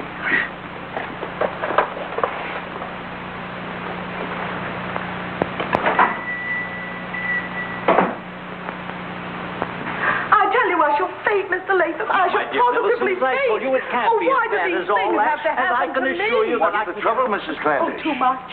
Too much to talk about. Well, if I can be of any assistance, Oh, I'll you'll be... only make matters worse. What are you... Now, gentlemen, let's not engage in vulgarity. I will try to make Quiet! Quiet? Quiet. Now, if either of you gentlemen have the slightest desire to assist me, you might at least allow me to explain my predicament. Well, I apologize for Latham's bad manners. Why, you... Mr. Latham! Continue, Mrs. Clandish. Mr. Frisbee, you are looking on the hollow shell of a formerly healthy woman. When I initiated the cultural improvement program for the town of Clayville, I was prepared to make great sacrifices on my well-being. Yes. But never did I think it would come to this. Well, what is it? Well, you are aware of the lecture to be held in the high school auditorium this evening? Well, I should be. I sold 5 books of tickets for you. Not for me, Mr. Frisbee. No? For the cultural improvement of Clayville. Oh, Millicent, I sold 7. Yes, you did, Mr. Latham. Well, at any rate, I have just been informed that Mr. Farquhar, who was to be our guest speaker, came down today with a bad case of measles. Oh, that's awful. Dreadful. Well, is it any wonder I've wasted away to mere nothingness? Well, I wouldn't say that. Millicent, as I told you, I'll be only too happy to get a replacement for you. You? Why, what speakers do you know? I suppose you never heard of Dr. Mengali, the memory expert. Oh, that quack? Oh, I suppose you can do better. Without half trying. Mrs. Clandish, how would you like President Carter of the university? Major Pillory of Clayville. Congressman Froley. Senator Pike. Governor Timmons. Admiral Drome. Professor Spiegelmacher. Professor Spiegelmacher? Yes. Did you say Professor Spiegelmacher? Well, yes, I think I did. Why? Have you ever heard of him? Have I ever heard of him? Yeah. I wouldn't miss his program for the world. Oh, the simple beauty of his beliefs, the poetry of his words. Money isn't everything. You can feel good without loot. Mr. Frisbee, I'm surprised at you. I had no idea you had such exquisite taste. Oh, yeah. Can you actually get him for us? Well... Yeah, Frisbee. Can you actually get him for us? Well, of course I can. Why, Professor Spiegelmacher and I are old friends. We went to Heidelberg together. That is, the professor went first. I took the correspondence course. Oh, what a wonderful piece of luck. Yeah. To think that we have a friend of the professor's living right here in Clayville. Oh, Mr. Frisbee, can I count on you to get in touch with the professor and have him at the lecture hall tonight at 9? You certainly can. Oh, thank you. Thank you so much. Yes. Oh, this is so exciting. Come, Mr. Latham, we've bunting to hang. Mrs. Clandis. Yes? Just in case he should ask, how much is the professor being paid for this lecture? Oh, well, now let's see. We've already spent $15 on the door prize, and that would leave us... Come now, Frisbee. Since you and the professor are such old friends, surely you can get him to donate his services free of charge? Why, that's an excellent idea, Well, Mr. now, look, Latham. Now, you can't fool me, Horatio. I'll bet you were planning to do that all along now, weren't you? Oh, yes. I thought so, you naughty boy. Well, goodbye now. See you at the lecture tonight.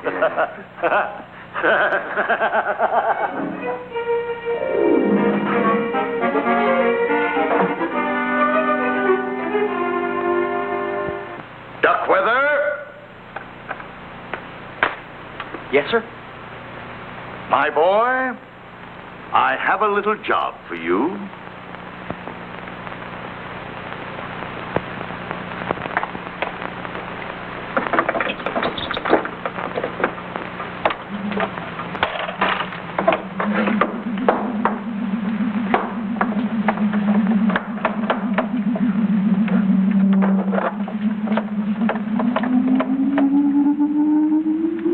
Duckweather on Earth, calling planet Jupiter. Duckweather on Earth, calling planet Jupiter.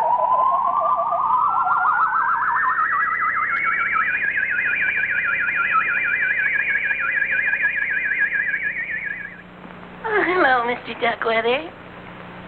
Oh, Johnny. Hello, Major Domo. Yippee! Yahoo! What's going on up there? The planet Jupiter is having a celebration, Mr. Duckweather. After all these weeks of contact with the Earth, we finally found an Earthling who makes some sense. Who's that? Professor Spiegelmacher, of course. The man who says money isn't everything. Especially when you ain't got none. You mean you listen to Professor Spiegelmacher, too? Every day, Mr. Duckweather, on our interplanetary radio. Well, Mr. Frisbee made another one of his promises, and as usual, I gotta keep it. Well, I have to find the professor right away. Just a minute. I'll look through my telescope.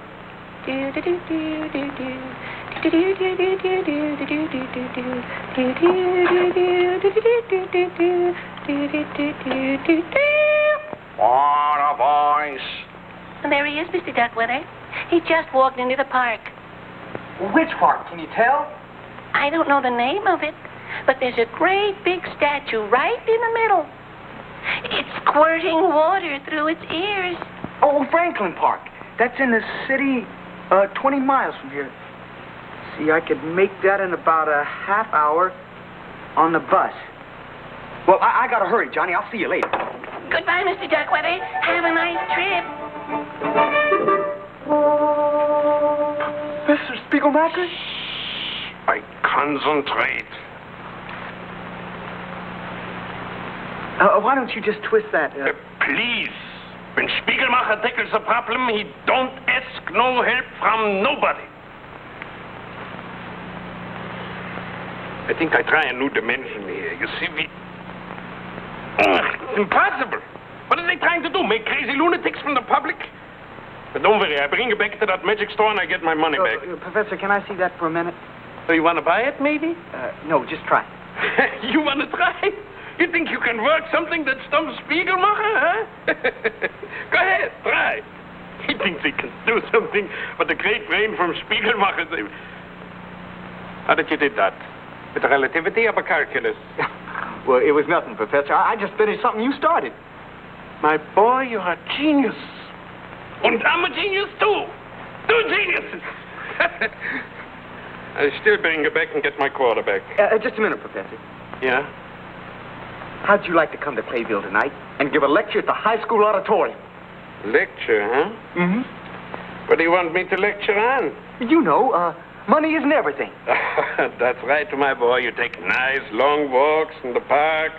You smell the fresh country air. Say, if I come give that lecture, you show me how to work that puzzle? I'll show you. Well, I always say a fair piece of change. That's no highway robbery.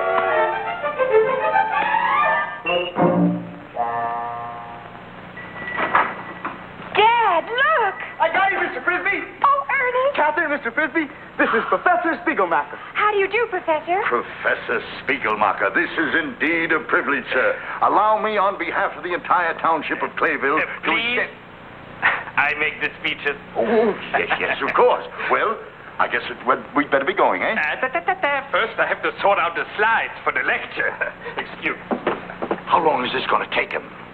Well, I don't know. Oh, well, then Catherine and I better run over and tell Mrs. Clandy she's here. Now, you bring him over there as soon as he's through, you understand? Okay. Oh, and Duckweather, I'm very proud of you for this, my boy. And starting tomorrow, I'm promoting you to general manager in charge of maintenance and sales. Oh, will this mean a raise, Mr. Frisbee? Yeah, raise. Well, we'll talk about that tomorrow. Come along, Catherine. Oh, Ernie. Need any help?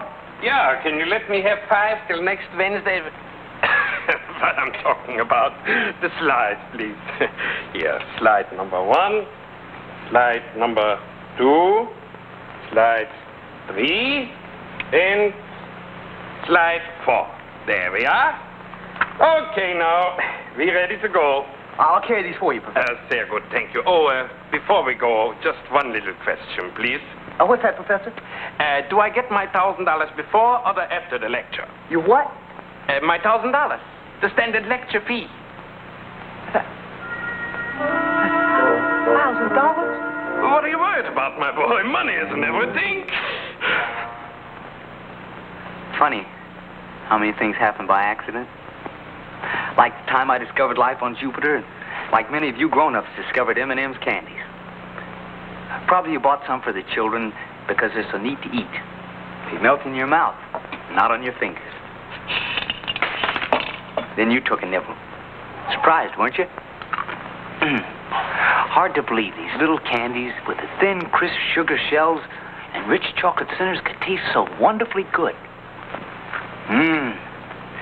You just can't beat the delicious taste of M&M's candies, made from the finest, purest, old-fashioned milk chocolate money can buy. Easy to serve, easy to eat. The entire family will enjoy this delightfully different chocolate treat. You know, you can get M&M's candies by the scoopful, like this, with a large M on each and every M&M's candy. Or in either the handy 5-cent size, or the family package, with the large M&M's on the front. You never tasted anything so good. But, Professor, we haven't got $1,000. No $1,000? You mean you brought me all the way down here for nothing? Well, I thought you said... That's very serious, my boy. That's very serious. You can't expect a lecture without a fee. But, Professor, you said if I showed you how to work that puzzle... That was just a bonus. But all those people down at the high school just waiting. You can't. My boy, there's an old Spiegelmacher slogan for occasions like this. No riches, no speeches. Professor!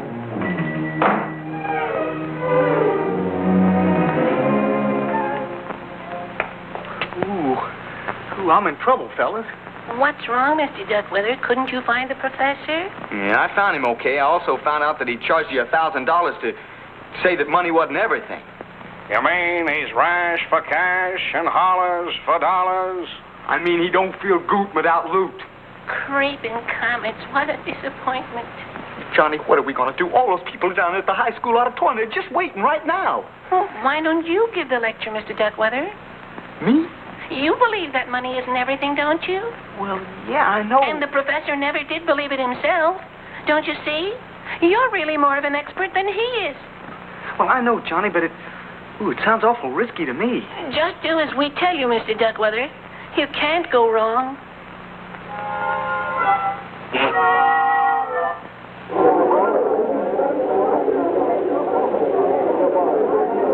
Quite sure the professor knows how to get here, Mr. Frisbee. Now, don't you worry, Mrs. Clandish.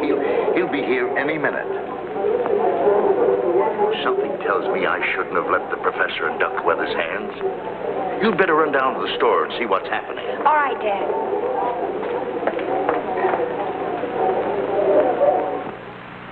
Oh, hey, Johnny. I just thought of something. I gotta have somebody help me with these slides here. What do you mean? Well, somebody's got to put on the slides while I do the talking. That's what I was going to do for the professor. And that sounds like a job for a robot. Which robot did you have in mind? Not you, Major Domo. I was talking about Reject, the factory-rejected robot. That's better. Well, you think Reject could do it? Of course. There's nothing to it. Okay then, Johnny. You tell him to meet me backstage at the high school auditorium, will you? All right. I better get rechecked. Good luck, Mr. Duckweather. Thanks very much.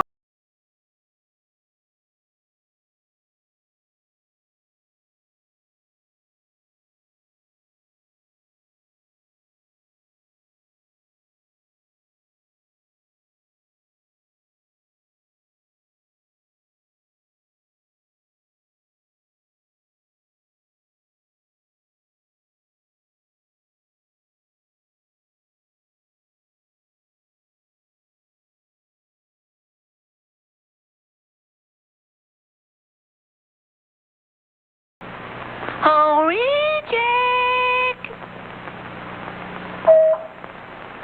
Are you ready for your flight to Earth, reject? TV beam focused, super jet power on. Space belts fastened. Descend!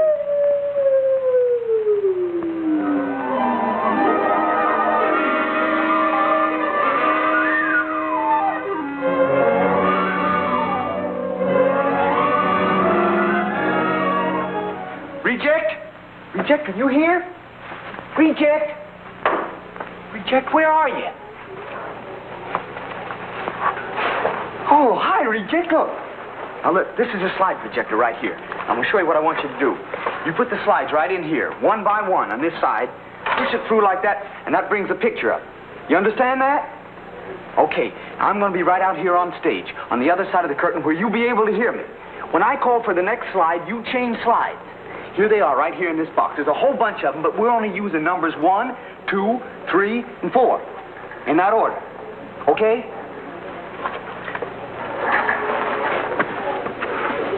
Reject. Wish me luck.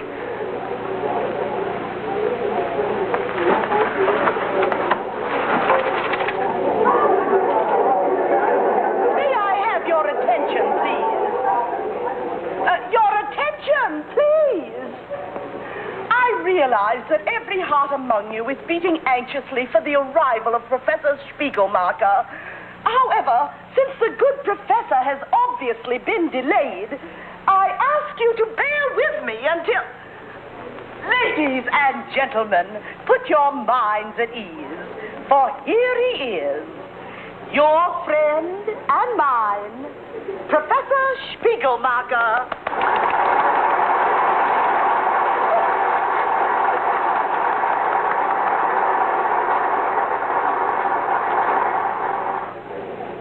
Ladies and gentlemen, once again we proved that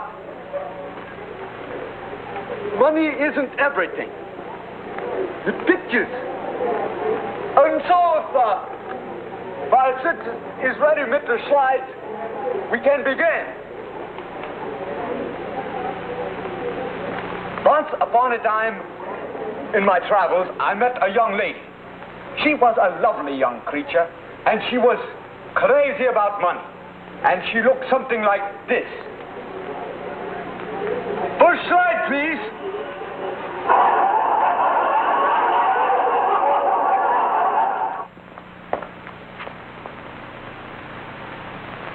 Ernest? Ernest, are you still here? How do you like that? Somebody stole my clothes and the slides and everything. Well, where's Ernest, Professor? Who's Ernest Professor? I don't know no Ernest Professor. Oh, Ernest, the young man who's going to bring you to the lecture tonight. Ha! No lecture tonight for Spiegelmacher. Do you know what they had the nerve to do? To bring me all the way out here, and then they tell me they ain't got the money to pay for the lecture. What am I asking for, $1,000? You're darn tootin'. Well, you mean to say you won't go on tonight because Ernest can't pay you $1,000? All right. I settle for $750, not one penny less. Why, you old hypocrite. Why, after all those speeches about money not being everything?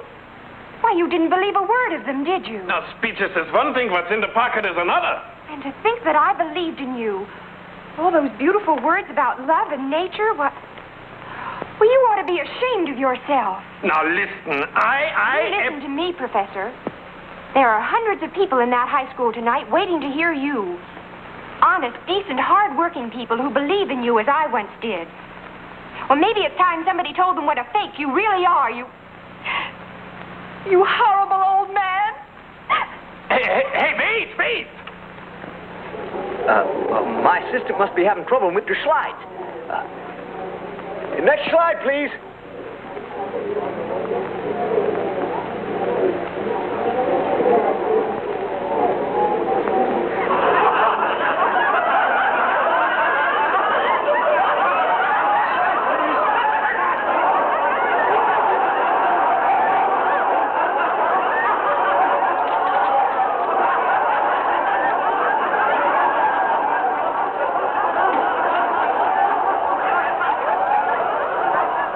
Ladies and gentlemen, with deep apologies to Mrs. Clandish, and her committee, I'm sorry to inform you that we have all been the victims of a terrible hoax. It is my purpose now to reveal that hoax and to reveal the unscrupulous man behind it, a man whom I regret to say runs a small business in this very community. All of you have come here tonight in good faith, expecting to see and hear the great philosopher of our time, Professor Spiegelmacher, whose doctrine that money isn't everything rings a vibrant note of truth in every honest heart. You have paid your money, my friends, but you have been cheated by a conniving rascal who falsely claimed that he could get the professor and then wasn't man enough to admit defeat. Instead, this man persuaded his youthful assistant to disguise himself as the professor by putting on a false beard.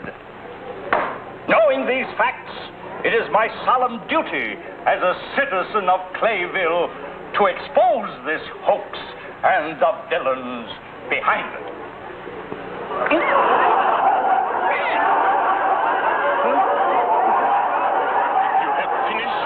Nonsense.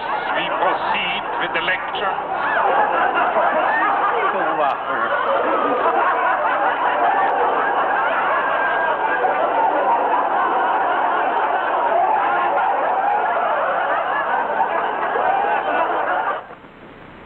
M&M's candies, M&M's candies, M&M's candies. Domo, what's happened to you? Best thing that could happen to anyone, Mr. Duckweather. I just ate some M&M's candies.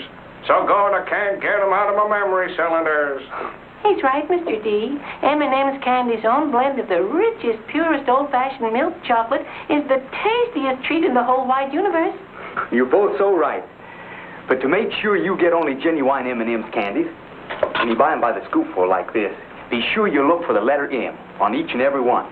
And when you buy them by the package, either this handy 5-cent size or a large family package, make certain the letters M&M's are printed on the front.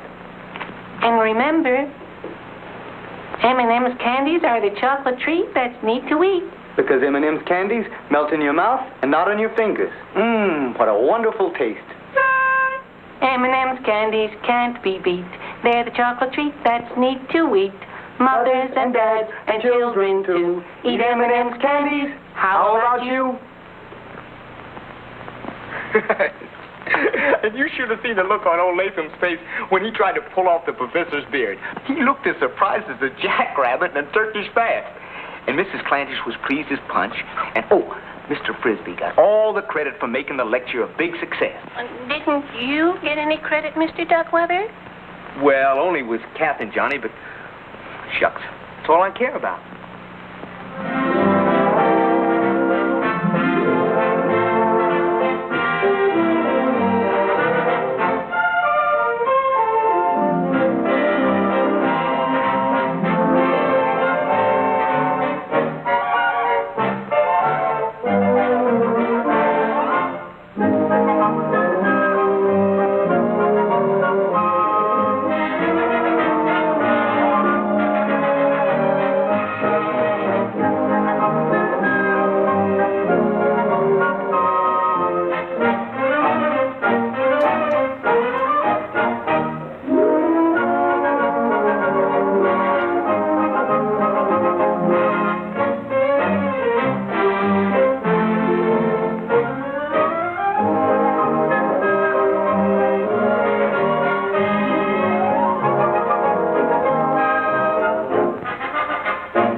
from 1953, Johnny Jupiter on Pab Does DuMont.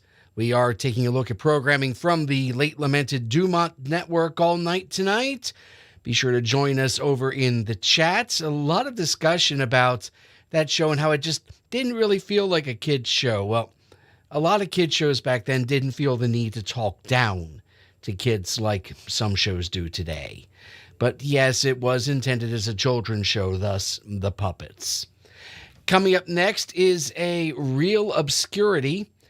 I mentioned that DuMont was a pioneer in sports broadcasting, most notably what was then called professional wrestling. Most of the wrestling matches were emceed by Dennis James. And Dennis had a habit because he didn't want to have the fans who knew stuff about wrestling and other sports feel like they were being talked down to when he was explaining things for everyone else. He would proceed the sentences where he was explaining the finer points with, "Okay, mother, what's going on now is," and that became his catchphrase. Oh, by the way, later on, Dennis James would alternate as a TV game show host with Bob Barker to see who was going to be the better host for The Price is Right. And obviously, you know who won out. Anyhow, this is the only surviving episode of Dennis James's variety show aimed at stay-at-home housewives. This is from 1950, Okay, Mother.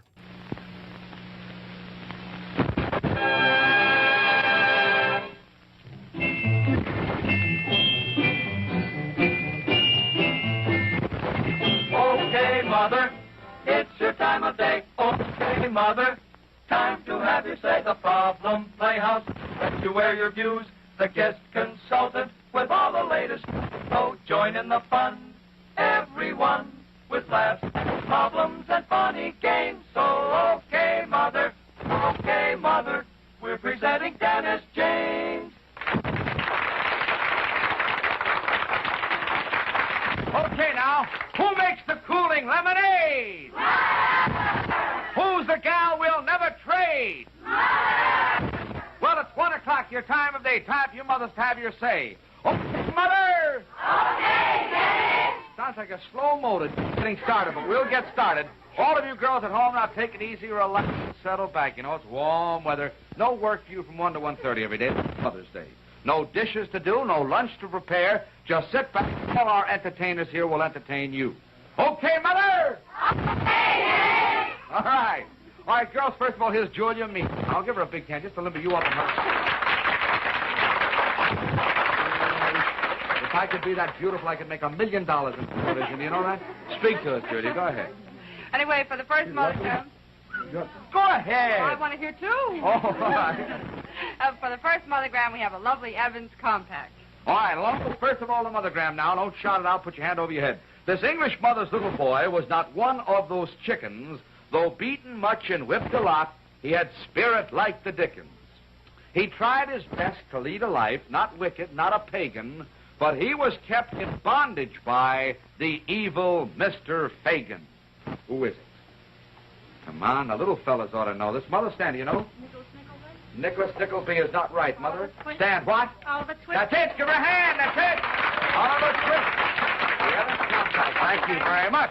All right, now, Mothergram number 2, and Julia, let's hear from you. Well, Say something sweet and clean, and I'm not picking on you. I'm not being mean. All right, and we have for the second monogram the lovely little Evans automatic pocket lighter, the very small size, just for ladies. And along with that is the home-size can of Energine lighter fluid. Now, for the puggy little lighter, just for the ladies, we have Mothergram number 3. All right, 2, 3. This mother was proud, thought the skies would be sunny, for her son was the first chap in charge of our money. It afterwards seemed as if fortune were cruel. At the height of his fame, he was killed in a duel. Mother, stand. Who? You're right that time, Mark. Give her a hand, girl. If at first you don't succeed, try again. That's what she did. There's the little lighter. And here is the Energine lighter fluid. I got something else. Thank you. I love this. Julia, speak. Well, this is the deluxe Polaroid television filter, the filter that's designed to cut down all reflected glare in your television room. All right, now for Mother Graham, number 1. To make it most confusing. This mom's little darling liked things to be right and disliked disrupting her day. When she started to munch on her afternoon lunch, she insisted on having, you have to listen to everything I say, she insisted on having her way. But just as she settled herself for a snack, a visitor caused her to flee. Poor girl could have spared herself being scared if she had just used DDT. I thought it was a hen up here, but it was mother's feather, so I guess it was a little girl in the front row who was first. Little Miss Muffet. That's right! Well, it's almost like a graduation dress, is it? I graduated yesterday. From where, honey? Public School 225. From Public School 225, you got your thing, huh? Man, that's not where you're going to school. Where are you going to school after this? Lincoln High. Lincoln High where? Brooklyn. Oh, I went to Lincoln High in Jersey City. I thought we were going to be alma maters together. You from Jersey City? Or you from Jersey City or Lincoln High? Well, let me hear from you. Are you from Jersey City? Yes, all right. That concludes the Mother Grahams for today. To all of you folks from Jersey City and points west, south, north, and east, I'd like to talk to you right now about Phillips Milk and Magnesia toothpaste, if I may. You see, many dental authorities say that a major cause of tooth decay are mouth acids. And unfortunately, all of us happen to have mouth acids. Everybody, no matter what walk of life you're in. If you want to cut down on those mouth acids, then you want Phillips toothpaste, because there's a special ingredient in Phillips that neutralizes those mouth acids on contact, which is mighty, mighty important. Now, another very important thing about Phillips is its taste. It's got a really wonderful, cool, minty, nice spring flavor that you're going to love. It's hard to tell you exactly how a toothpaste tastes, but Georgia will tell you where to get it so you can try for yourself and see what I mean. Well, Mother, you can get Phillips toothpaste at any local drug counter, and we hope you're not going to waste any time. Get some right away, and you'll love it. All right, remember, it's Phillips toothpaste at drug counters everywhere. Whoa-wee-whoa-wee-whoa. All right, now, girls, I'm going across the studio. You supply the line. I'll try to supply the rhyme as best I can. If I fail, naturally enough, you get yourself a gift. Before we do that, I want to say when I come over there, the person I'm talking to, male or female, when the bell sounds, that person then becomes our lucky mother. If you get the right answer to the mothergram, you get yourself the Polaroid land camera, which is a beautiful camera that takes your picture, develops it in exactly 60 seconds. I think we have all that clear. Julia, we all set? You get yourself over there. Girls, are you all ready now? Okay, Mother! All right! Here I come, Mother. What? You certainly may. You lost your voice that time, didn't you? Yes, all right. Here's the client. Thank you. What's the line now? My husband's name is Romeo. My husband's name is... Is your voice always like that, or you just got a little laryngitis? Is it? My husband's name is Romeo. I'm trying to make a poem, I know, for Romeo, but I haven't got it. Give her a box of Rosedale I work for the Air Force at Guam. I work for the Air Force at Guam. I work for the Air Force at Guam. That's where you come from? No, but that's a place from which I swam once in Guam. All right, Mother back there, say it. I had dinner with the Tsar. Oh, you did? I had dinner with a czar, and she carries nary a scar. Too easy, honey. Dennis, do you like lasagna? Dennis, do you like lasagna? Yeah, but it fills up the labanta. The lasagna, I don't know. Wait a minute, let's see. Mother back here. Speak to me, honey. By making these films, you will later be able to catch up. By making the films, you will later be able to catch up? Well, yes, it grows and grows and grows from a very little pup. Say it, honey. The story is most unusual. The story is most unusual. Well, that's all right, because you're my pal. Say it, honey. Have you ever eaten kreplach? Oh, yes, many times. Have you ever eaten kreplach? Well, if I could only think of that word we had on that Passover day. If you ever eaten kreplach, what do they have in the soup? Knedlach? Knedlach! His name is Edna. Oh, honey, every day we've had Edna. Let me say one thing here. We haven't had a lecture like this in a long time. The object of line and rhyme is to have some fun. I don't care what you stick me with. We ask every day before the show to not use the words that were used yesterday. so that we can have some fun. You'll get the gifts, we have some laughs. But every time I get hit with the same word every day, it stumps me. It stops me dead. You don't want to stop me, do you? You don't want it. Then go ahead, hon. My friend has a chihuahua. My friend has a chihuahua. All right, give her a box of Rosedale hosiery. Thank you very much. All right, let's see. Daddy, let's hear from you. I like to play pinochle. I like to play pinochle, and when I lose, I snap my knuckle. And you're the lucky mother, too. Come on down here, Pop. You're the lucky mother. Come on, you're going to win a camera. Come on, come on, come on. Don't come all the way. Come right here. I'm going to read now what is called a mothergram. If you get the right answer, you get the Polaroid camera. It takes your picture, develops it in exactly 60 seconds. All set? Don't shout it out, girls. If he doesn't get it, you may be next. Though at composing poetry, this mother's boy excelled. He couldn't stand the soldier's life. From West Point was expelled. Who is it? Don't shout it out, girls. The bell may sound. It may be you. Do you know? A poet's mother. Yeah, a poet's mother.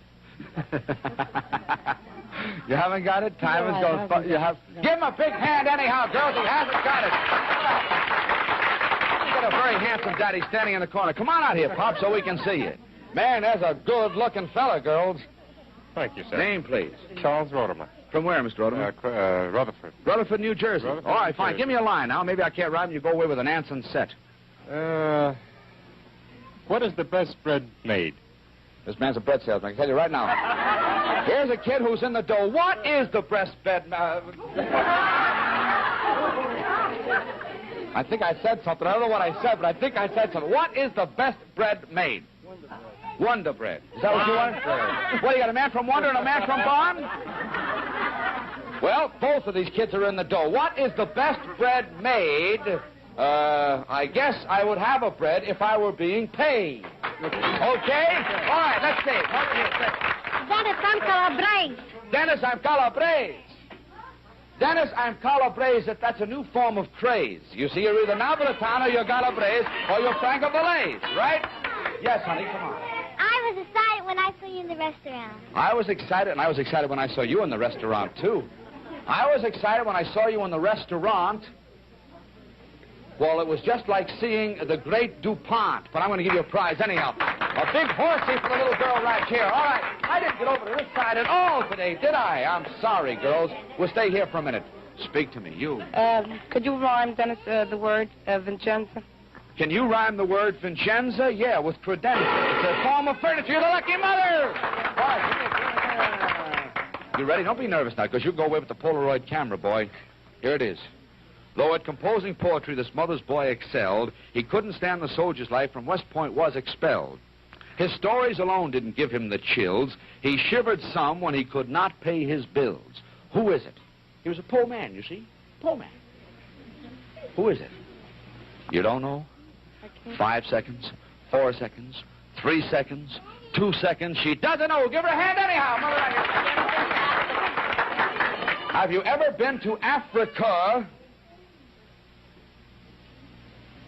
I'd love to sit in the lap of her, Africa. No, give her a box of Rosedale. What do you got there? What? Oh, yes, something new? A brand new small-size Evans compact done up in gold. There it is, honey. Let's get one last one over here now. Let's see. Go ahead. Go ahead, son. My mother likes hosiery. My mother likes hosiery. You want me to say yes, and I'm going to say no, siree. Across the studio, are you ready, girls? Okay, mother! Stand, honey. I went to an alley called McDougal. I went to an alley called MacDougal, and there I stood to blow my bugle. I've been married 44 years this October. Oh, I love her very much, but I haven't got it. A box of Rosedale. Thank you. All right, Mother, stand. Dennis, when you're on, when you're on wrestling, you're drinking a toast and you say skål and saluta. Say nazdar. All right, when you're on wrestling and you drink a toast and you say skål and saluta, say what? Nazdar. Nazdar? Nazdar. Wazdar, Nazdar. All right, that's good enough, isn't it? Okay, honey, stand. Let's hear it. My daughter's name is Bernice. My daughter's name is Bernice. My daughter's name is Bernice. I have a little Rose nephew, but I have a Fern niece. Now, that's so good. Give her a box of Rosedale hosiery. Stand, honey, in the bag. Last one now. Last Sunday I went to a bazaar. Last Sunday I went to a bazaar. It was relatively close, not far. Okay.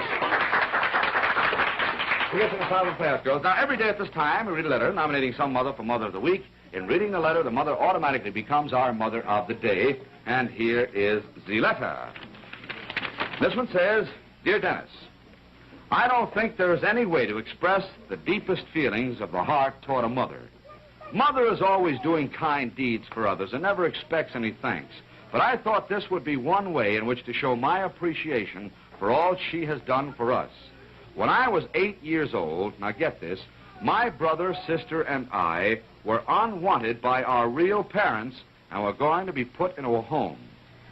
The lady we call Mom found this out, though she was only 20 years old, and she pleaded and begged to raise us.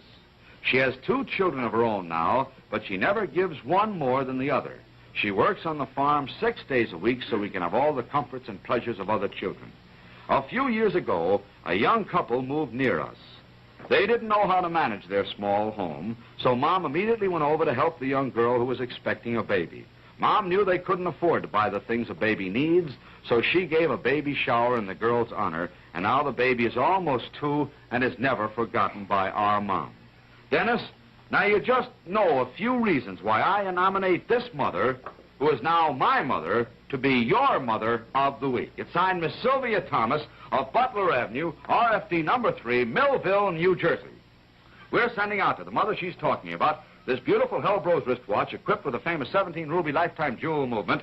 The Hellbros watch, the correct watch for the correct time, goes out to Mrs. Catherine Fry, I believe it is, F-R-I-E, of Millville, New Jersey, our Mother of the Week. Mother, right now we'd like to take a few moments out to tell you all about genuine Bayer aspirin.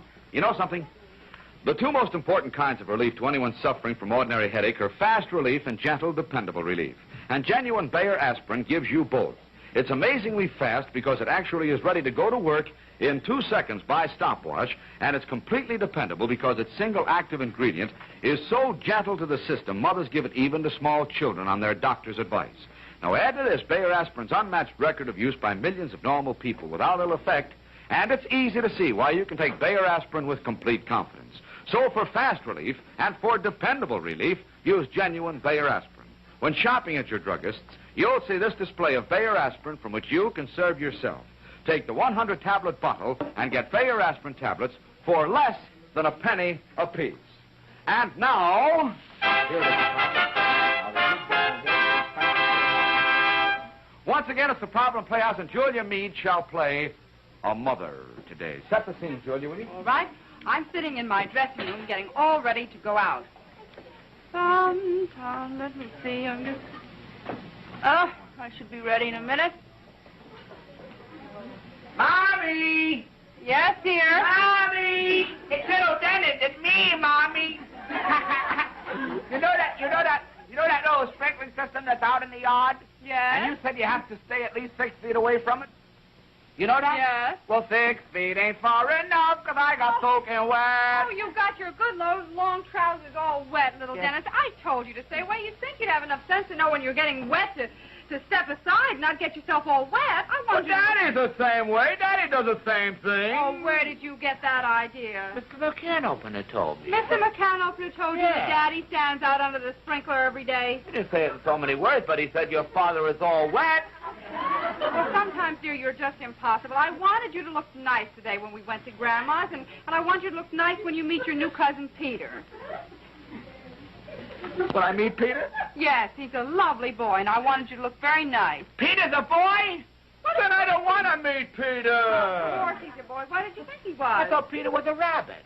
Go take these trousers off and put on your other trousers. And Go take these off and put on your other trousers and Son of all these mothers, you want me to take these trousers off? You know, I'm have to do it. I'm the guy who can do that. Don't ever say that to me. Now, little Dennis. What, Mommy? Pay attention to Mother. Yes, I'm paying. Take off these wet trousers and Yes, hang them up and put on your other ones. And please be careful. Now, run because along. I'm a good little boy. I'll put on the medium pants. Put on the medium. I'll put on the medium pants. Don't go near the sprinkler again, dear. Oh, that child. He'll have me a wreck before I get dressed, even.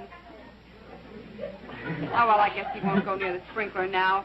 Whoa, Bobby! Bobby! It happened again. I got my boy. The medium passes are on. Oh, dear, why did you do that? It happened again. You got them all ruined. You can't go out like that. Now, what made you do a thing like that? Well, to tell you the very honest truth, Mommy, I was out there changing my pants, and a ghost, a real live ghost, came up to me and spoke to me, and I went out. I had to go in the yard. A ghost came up and spoke to you? Yes. Well, what did he say? How do I know what the ghost said? It's a dead language. I can't speak that language. Now, dear, listen to Mother. I want you to go and put on your other pants. You have only one other Could pair. get worse, girls. Put what on? You have only one pair of clean trousers left, and I want you to put them on and keep them clean. I know they're short, but they're the only ones you've got. And if you don't keep them clean, I shall have to punish you and lock you in your room. Do you understand? I'm going now, Mom. All right.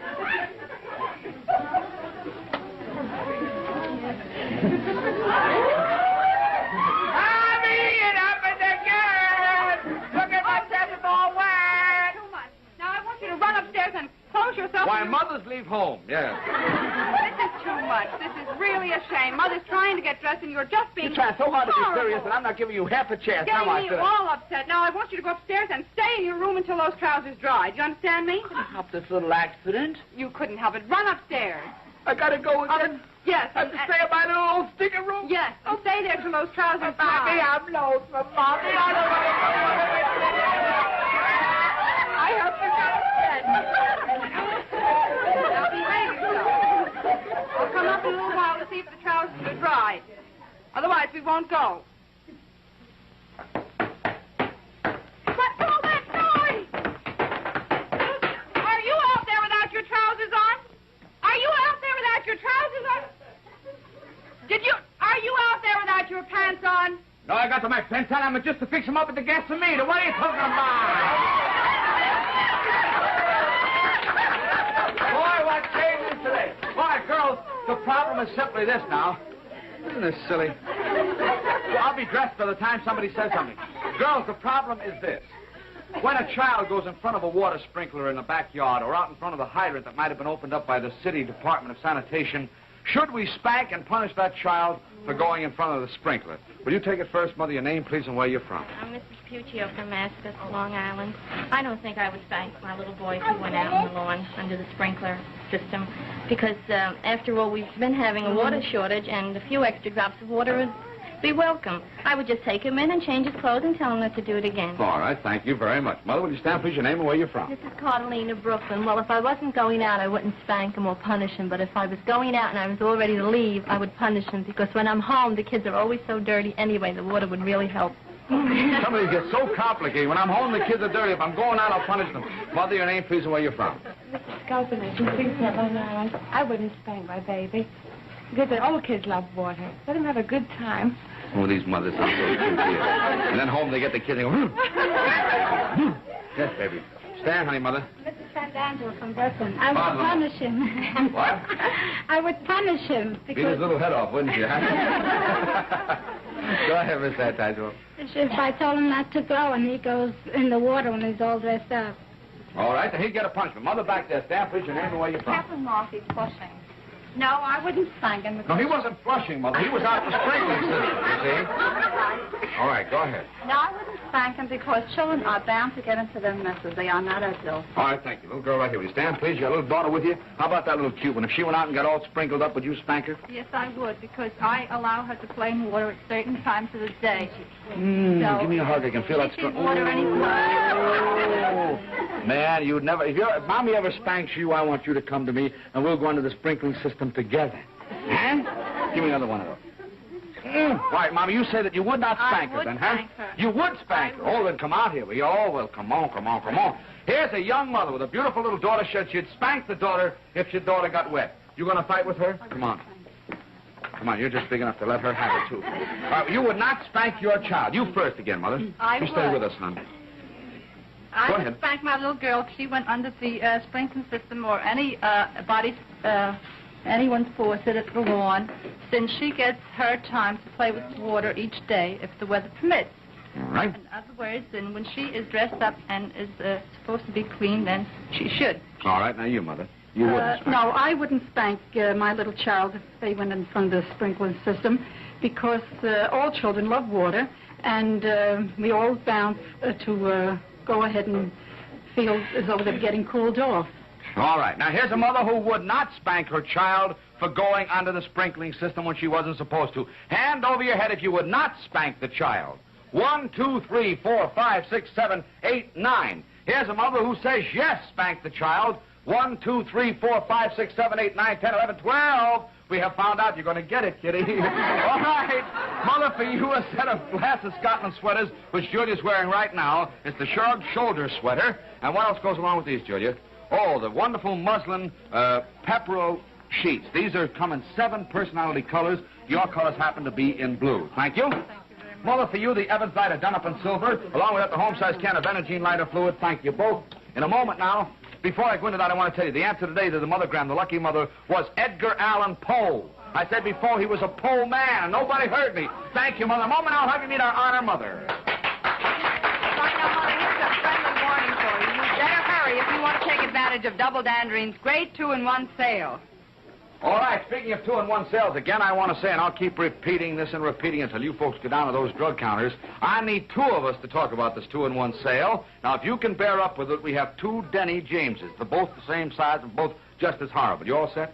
All right, he's all here with me, so both of us are saying in unison, look, it's Double Danderine. It's a 2-in-1 sale, a regular 70-cent value for only 47 cents. 2 35-cent bottles of Double Danderine for only 47 cents, so act quickly. As thousands of men and women know from experience, Double Danderine is unlike ordinary preparations that really remove loose dandruff. Double Danderine, you see, kills the germ Pityros Poimo valley on contact, and it's been revealed by outstanding authorities that this germ is the cause of most common kind of dandruff. Because Double Danderine destroys it, it gives you the real dandruff relief you want, even in some of the most severe cases of dandruff. Results with Double Danderine have been remarkable. So remember, Mother, Double Danderine's special 2-in-1 sale is being made for a limited time only, so don't wait.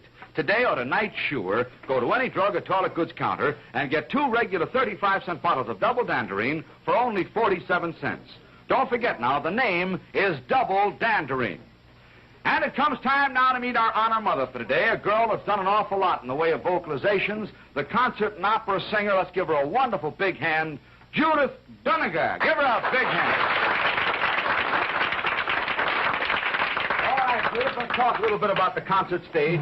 And how's it feel to be back here in the United States after your Mexico trip? Wonderful. Just wonderful. How was it? Do you sing English songs down in Mexico? Some. Various languages. I sing in 4 different languages, but not Spanish. Well, is that a requisite for an opera singer to be able to sing in all these various languages? Or does it just help to be able to do so? Most singers sing 3, 4, 5 languages because all the great music has been written in all the great languages. Mm-hmm. Now, you have, what, 3 children? Yeah. How about them? You're teaching them languages now in the early ages? How old are they? The oldest is 12, the next little girl is 10, and then I have a boy of 7 who loves you. Really? Yes, he's a daytime radio fan and television fan. Wish I could appeal to the girls. The boys have to go and love you. See, with a bow tie, I could be a Sinatra, but no, the boys. All right, thank you very much, and thank him very much for me, Judith. How about your plans for the fall? I'm going to do a town hall concert on October 12th. Here? In New York? New York. And then I'm going on tour. How long will it be? Just a one night here at Town Hall? That's right. October what? 12th. Can I come? I wish you would. I'll be there so happy. You'd be an inspiration to me, Dennis. What kind of things will you do at your concert? Oh, rather long-haired music. I'm going to do... Yeah. I'm going to do a German group and a French group, an Italian group, and a group of Shakespearean songs. Those are settings of Shakespearean words to music of all different composers. Well, that's wonderful. And remember now, the date is October the 12th at Town Hall. Judith Duniger on a wonderful concert appearance here in New York. So let's not forget it. I will try to remind you folks about it when it comes up. Also, there's 3 wonderful children that we're all very much interested in, that she has, particularly the boy, because he happens to like somebody that my mother likes. And if he likes somebody my mother likes, that's good enough for me. I just want to leave this last thought in your mind, that the bread that's the best bread in the world today is Wonder Bread. And what was the other one? I missed it, fella. Barn bread. Okay. Thank you very much, Judith, and hope you have a successful stay here. And I'm glad that we got you this minute you came back from Mexico. When did you get back? Yesterday. Yesterday, and we had it today, you see? All right, thank you, Judith, very much. Here's the other contact little kiss to take home. Girls, see you all tomorrow at 1, okay, Mother?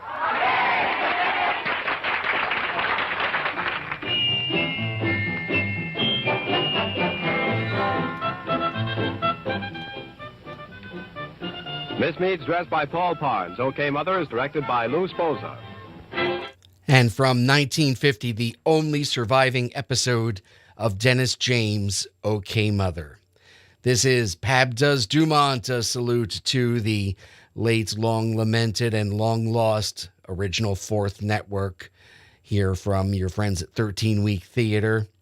The next show, before I move on to the next show, I promised that I was going to announce who are going to be the inaugural inductees into the 13 Week Theater Hall of Fame. Well, we took our poll, we sat and we analyzed everything, but in the end, we felt there were really only two names that deserved to be the inaugural class of our Hall of Fame for short-lived television. So next month, we will induct, during my upcoming live stream, Fred Silverman and McLean Stevenson into the 13 Week Theater Hall of Fame. And we'll have a little more on them next month. By the way, next month's live stream is going to be a cartoon festival. And I'll have a little peek later on in this broadcast. Our final DuMont offering for the night is a really unique show. It's a combination sitcom, soap opera, and ethnic programming, as we would call it today. It was created by a comedian named Gertrude Berg, and later on it would have a popular run on NBC, but it started on DuMont. This is an episode of Gertrude Berg in The Goldbergs.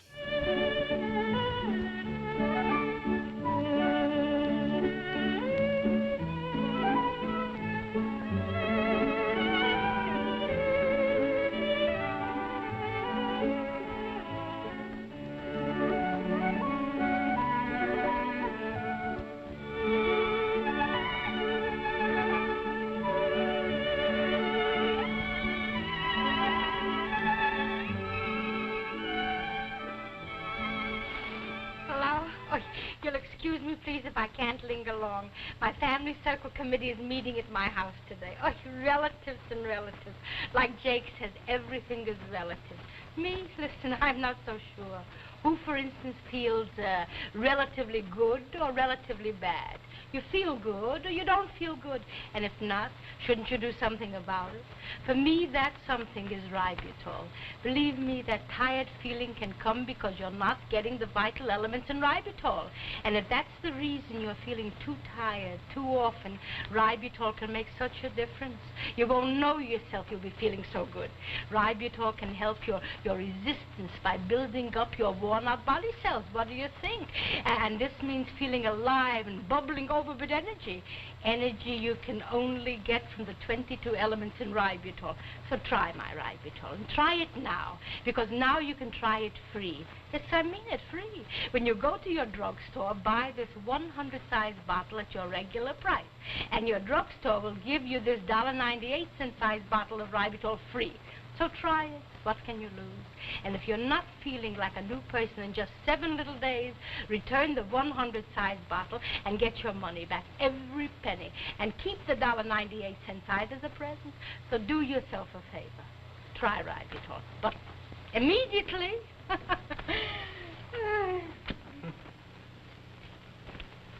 Huh? Molly, why didn't you tell Jake yesterday that a family circle is coming today? He said something. Does he have to say? I know when Jake looks at bills, he's aggravated. Jake, dear darling, if you're not in the best of humor, may I make a suggestion? My suggestion is that you take a walk or go to the movies. If it wasn't that the family circle committee was coming tonight, I wouldn't make the suggestion. Because I can see already. Who made a telephone call to Miami, Florida? Miami? Miami? We don't know anybody in Miami. Well, it's right here, black and white. New York to Miami, $4.85. Miami? So maybe it's a mistake. Well, what's the date? September the 4th. September the 4th. I didn't make the call. Me neither. What call? Sammy, maybe perchance you made a call to Miami? Me? Miami? Yeah? I don't know anybody in Miami. No? You don't think I'd just pick up the phone and call Miami without saying something about it, do you? Of course not. That must be a mistake. Why don't you call the business office? Call the business office. Call the business office. Wait. Wasn't September the 4th when the last family meeting met? September 4th? Mm-hmm. Can you imagine a telephone call to Miami? No. The family did not meet on September 4th. I don't think so. Well, I do think so. I remember it was supposed to be the 5th, and it was changed to the 4th because she had to go to Altoona, Pennsylvania to have a mitzvah. So I remember exactly it was the 4th.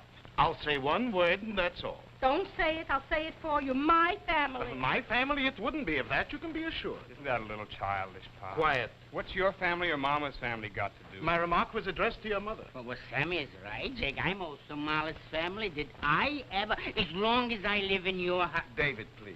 Well, you don't take the whole family of... David, present company excluded. All right, give me the bill. I'll find out who made the telephone call. For $4.85, you don't make such a to-do. It's not the $4.85. It's the principle of the thing. That, yes.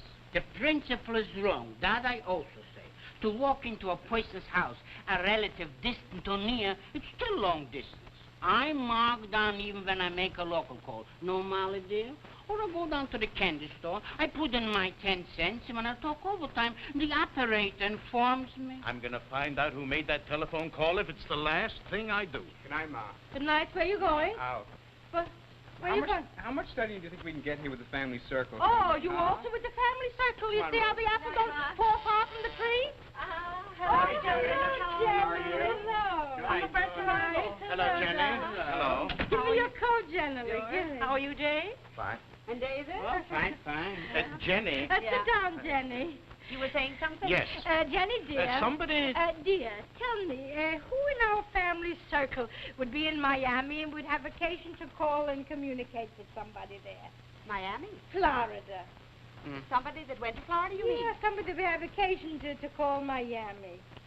I don't understand what you mean. Somebody made a call from my telephone to Miami, and it's on my bill. I don't like innuendos, Molly. I don't have to play ring around the mulberry bush. Ask the question and get an answer. Jake, if you're asking me, I didn't make the call. Jake knows that, Jenny, darling. He knows that. Miami? Yeah. 1 second. 1 Molly. minute, yeah. Molly, maybe you made the call and your memory has suddenly turned into amnesia. Jake, dear, whatever we have on the agenda for the meeting tonight does not need your presence.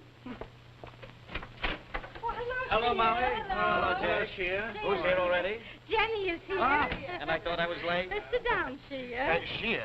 Shea, dear. At the last family circle, did you make a telephone call to Miami? It's only because we want to put it in the minutes and charge it to the Treasury. A call to Miami? Who do I know in Miami? I don't have such rich friends. Not me. 1 second. 1 minute. Hello, Molly.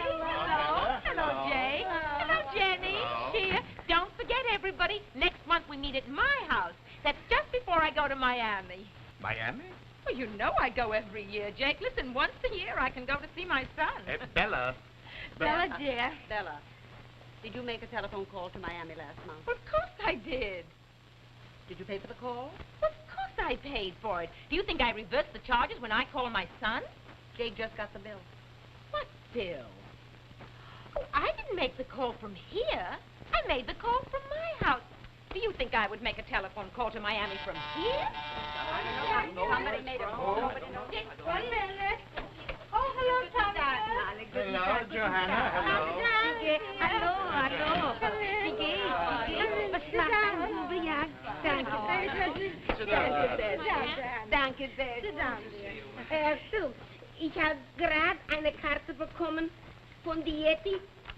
Warum soll sie in Miami sein, ohne ihr Mann, ohne Mottel?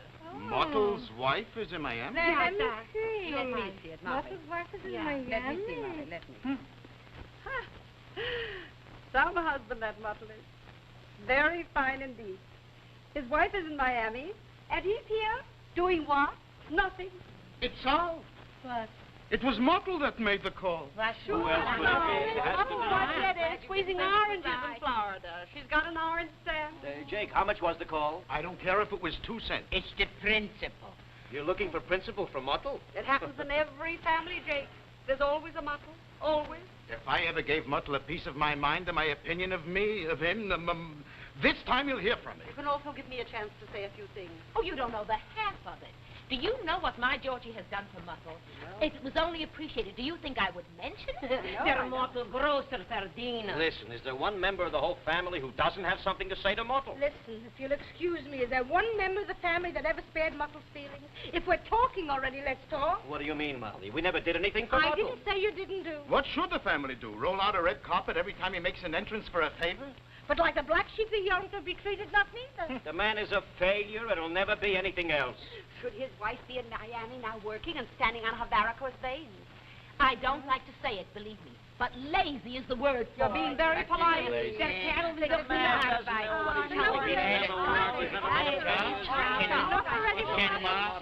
It's enough with Muttle, it's enough. Let's go in and have a snick snack. Oh, come, everybody. Come, let's go in. All I have to say, a little man shouldn't waste his life on big ideas. That's all water past the dam. What we all did for Muttle is in the record. Take a paper and pencil, and if you figured it out, I myself lost $400 when he bought up a carload of left shoes. And the candy store? And the laundry. And the four-fingered gloves. And the musical shoes. The Coney Island. Und das steak. I like Muttle. Cut my head off. I like Muttle. I always Muttle is the one member of the family doesn't belong. Hello, Muttle. Hello, Molly. Hello, Muttle. Hello. What's the matter? I have to sit down. Muttle. Muttle, you don't feel well? Regards from your Sally the doctor, David. When did you see my Sally the doctor? Last week and this week. And just now I'm coming from your Sally the doctor. Don't call him. I don't want you to be upset.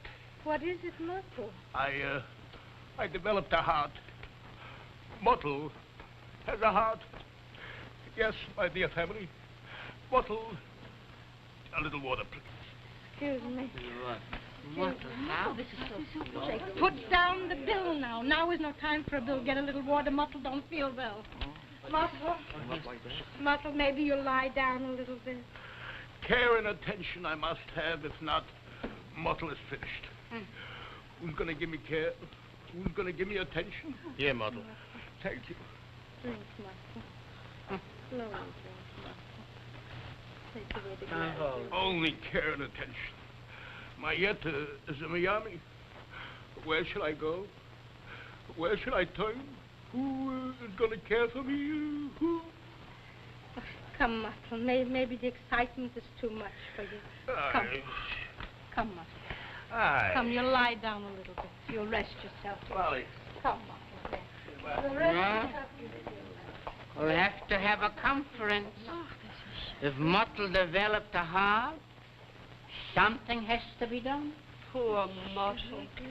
Well, listen, sometimes it depends on the breaks a man gets in life. Armer Muttle. Maybe we never understood Muttle. I always understood him. Muttle is going to stay here by me on Mine Castro until his condition is better. The $4.85 I'm not paying. Everything will have to be done for Muttle.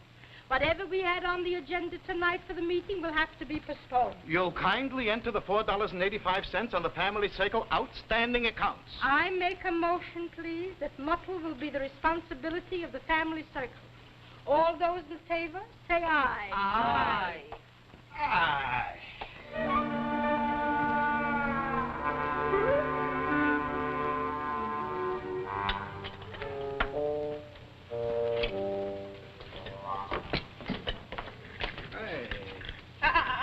What do you mean? For Muttle. How much longer is Muttle going to be here? Until he's well enough to take care of himself. He looks better to me. Why wouldn't he, the way Mama's been taking care of him? See the snazzy bathrobe she has sent Muttle? Nah. The way the family's been looking over Muttle, it must be a pleasure for him to be sick. It's for Muttle. Oh. It's for Muttle. For Muttle. David, is it unreasonable to say enough is enough? What you see, Jake? Who's answering the bell? I too much longer. I can't take this thing. Well, too much longer it wouldn't take, Jake. If my Molly wasn't Molly, she treats him like a third child. Well, today my Sally was going to give a final report on Mother's condition. So then we'll see. We'll see what can be done. And don't think, David, I forgot the telephone call to Miami. Oh, Jake. It's the principal. Jake, David, look. Look at the chair that Joe and Jenny sent. Look at that. Isn't that wonderful? Huh? Look at the Look at that. swinging chair. Swinging. Be careful. It's a mottle. Be careful. It's a mottle chair. Isn't it wonderful, Panda, huh? Isn't it wonderful to find that people are people, Jake, huh? Now that you're convinced that people are people, include me, and remember, I'm also a person. Why, did I ever exclude you, Jake, darling? Mottle, how do you feel, darling? Look, just look at that. Joe and Jenny sent it for you. Yeah. Look Go ahead, at that. sit in it, Mottle. Sit in it, Mottle. Like a heart. It's to rest the heart, Mottle. Yeah. Isn't that wonderful? Push back. Isn't that wonderful? Comfortable, Molly? I'm speechless. I'm speechless. Oh, I'll take the phone. Yes. Hello? Shall I shave you now, Mottle? Please, Yeah. How about an apple, Mottle? A juicy one. Yeah. Mottle, Sarah's Julius wants to know how you feel. The same? A little better. Not better than yesterday, Molly. Yeah. 1 minute. 1 second. Mottle, do you want company? Julius? Let him bring pinochle cards. All right. Here, Yeah. Taste Yeah. it juicy. Yes, Ma. Uh-huh. Probably soft. Yeah. Mm-hmm. Well, so. Well, we'll see. What's the use of planning? All right. All right, dear. Bye. Hey, you should see my latest invention. Jake, if I didn't get sick in the middle... It's too bad, Mottle, you weren't around when America was young. I mean, the telephone... what do you think was a telephone? Only an idea. Now a person can pick up a telephone and, Did you ever notice, Jake, how much better you can hear on long distance than on local? Is that so? I wouldn't know. Jake, why don't you let Mottle relax? When I spoke to Miami, it was just like around the corner. Jake, let Mottle relax. Jake! Don't Jake me. How much longer is this going to go on? Sally, the doctor says that Mottle is better. When that time comes, have I your permission to just mention the telephone call to Miami? Sometimes you're good, but sometimes... Take the telephone! I'll answer. 1 second. Hello? Yes, Jenny. Uh-huh. 1 second. Jenny wants to know if you're well enough, Mottle, to go to the park for a ride. It'll be too much for me yet. Maybe next month. Tomorrow, maybe. Mottle? Here, drink the milk punch. Drink it slowly. Thank you. Here, now, take the telephone. Hello? Yeah? Speaking? Yeah? Yeah? Oh, wonderful. Wonderful. Oh, thanks for calling me. That was very considerate. All right, darling. Goodbye. Mottle, that was Sally the doctor.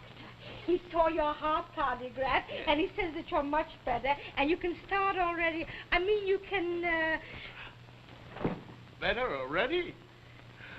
Molly, please, let me be sick a little longer. When in all my life did my family love me? You think the pills or the medicine made me well? No, Molly. Love. Love is my pills. Love is my medicine. Mottle, don't be afraid to get well. The family committee will come tonight, and we'll see what we can do with your future. Future? Future? Please, Molly, just let me keep the present.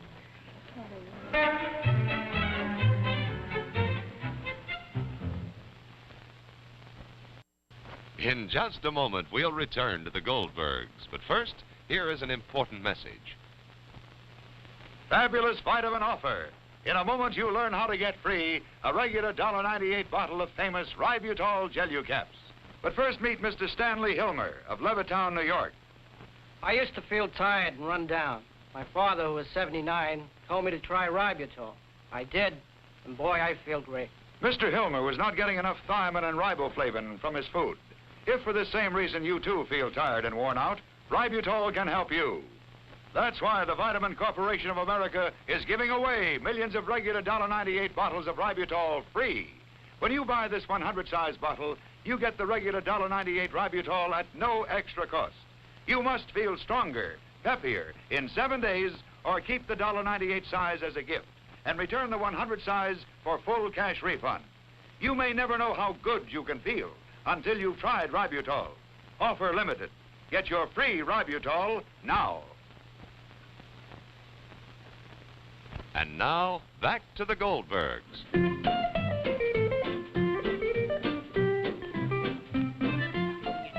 Place for Mottle J. What? Telephone operator, maybe? Well, maybe making out tickets for the dresses, so he wouldn't strain himself. All right, Zelig. The committee is coming tonight, and I'll mention it to them. All right, Zelig. Thank you. Goodbye. What is it? Zelig called up. He said he would have something for Muttle if Muttle would be a relief. Muttle will never be a relief. Muttle? How do you feel, Muttle? Strong, I'm not. Muttle? Would you be strong enough to make out tickets in Jake's place? Clerical work. Did I ever go to business school? Muttle. Zelig was just on the telephone, and he said that if you would be a relief while he went up to the house to take a little nap. I mean, to relieve him and sit in the store. Can a man that has brains just sit down and sit? Is that for Muttle? Because my heart is weak, that makes me an imbecile? But we want to find something that's unstrenuous for you, Muttle. Like using a telephone, for instance. What you see, Muttle? 1 minute. 1 minute. Hello, Molly. Oh, hello. Hello, everybody. Hello, Muttle. How do you feel? Listen, Muttle. I was talking to my Georgie about getting you a job, and I think you'll like this. Well, what is it? All you have to do is cut clippings out of the newspapers. No walking, no talking, just cutting with scissors. It's a clipping service. In an office with a scissors. And I should inhale newspapers all day. Not for Muttle. I told you it wasn't for Muttle. If I could only be with Mayetta. A little business in Miami where Mayetta could work and I could supervise.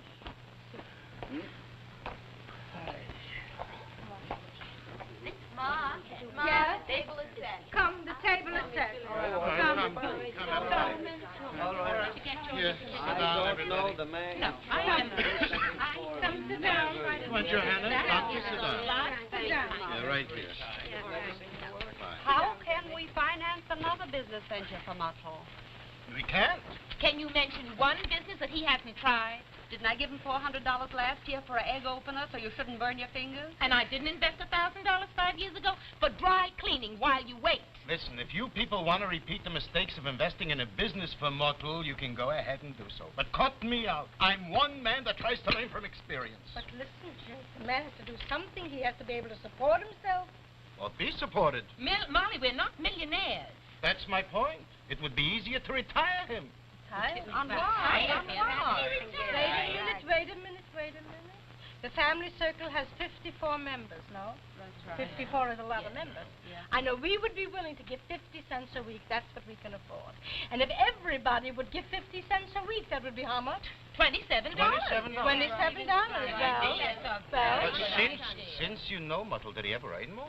Well, so what's the disposition of the committee? So cheaper it'll be, and he'll be provided. Huh? I think it's a very good suggestion. You can absolutely all right. count on me. Well, all right. So all those in favor say aye. Aye. All right. So who's going to present the decision? You, Jake. Let's see. Yeah. Jake? All right. Have I your permission to also present my telephone bill? All right. Muttle. Yes, my dear cousin. Come in, Mottle. Sit down. Thank you, Jake. Thank you. Mottle, it has been suggested and approved that since your entire attitude towards taking a job and working for somebody else is what it is, and you feel you won't be happy working for anybody else, we, your family, have decided to retire you with an annuity of $27 a week for life. So you're taking out the horse to pasture. No! No, and 1,000 times no! What's the matter, Mottle? No, my dear family. Charity for Mottle? Oh, no. The best years of my life I lived already without taking one penny. Not from friends and not from relatives. And I wouldn't permit my physical condition to change my character now. Not Mottle. All I want for my family is love. Love, that's all I want. I never took anything else. Mottle, what about the $400 from me, and the $1,000 from Georgie, and the $200 from Shea? I took? I didn't take. I borrowed. I want to thank you, my dear family, for your offering my retirement. Thank you very much. And to show you my appreciation for your love and devotion, here. I bequeath you my last invention. Here. Yeah. What's that?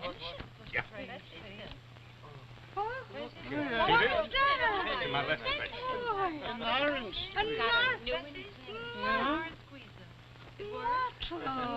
And with the profits of same, you can reduce my debts to you. If I should get back my heart, you'll give me 10% of the gross. With this orange squeezer, you remember you had a cousin Mottle. And before Mottle closes his eyes on this world, I'll settle all my debts. Everything is marked down. Everything. Everything? Everything. Did you mark down a call to Miami September the 4th? Miami? That was paid in full. If it was paid, it was not paid to me. And it wasn't paid to you either, as far as I know. What, you didn't find it? Me, Mottle, would make a long-distance telephone call and not pay for it? You don't know, Mott? You don't know, Mott? If I had to borrow, if I had to take it from... Here, I'll show you who Mottle is. You see, Mottle is not dead yet. You'll see, I'll show it to you. Here, $4. Here, 85 cents.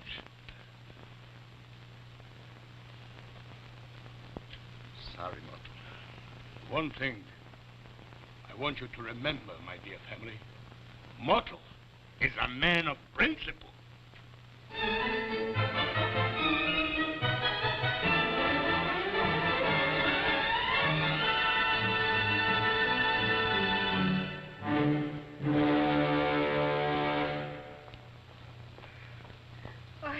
He is the mother of invention. Mottle is the father. But better than inventions to make life easier is just a little common sense. And what could be more sensible than to be intelligent about the way you feel? Just ask yourself, are you feeling as well as you should feel? Or are you feeling too tired too often? Here an ache, there an ache, not sleeping so good, not eating so good. Remember, all of these things can happen if you're not getting the important elements in ribitol. Imagine, in one little ribitol gel you cap are 22 vitamins and minerals. 22 wonderful elements that everybody needs. I mean, everybody. And if you need ribitol, take ribitol now. Don't wait. What are you waiting for? Big troubles. Now is the time to start taking ribitol, because now you can find out how much ribitol may help you, and free. When you buy the 100 size bottle, your druggist will give you the $1.98 size bottle free.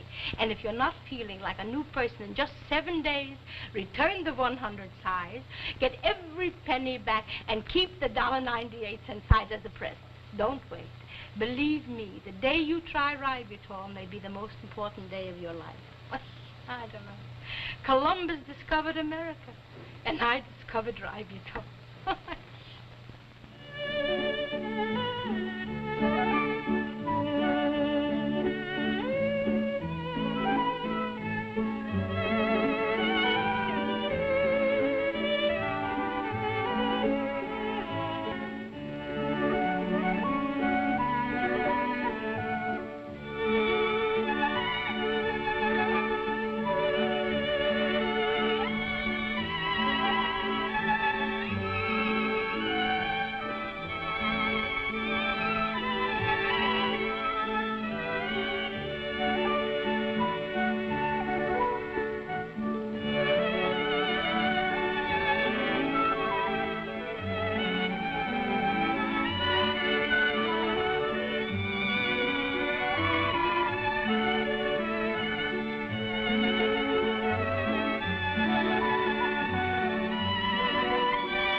Follow pro football on the DuMont Television Network.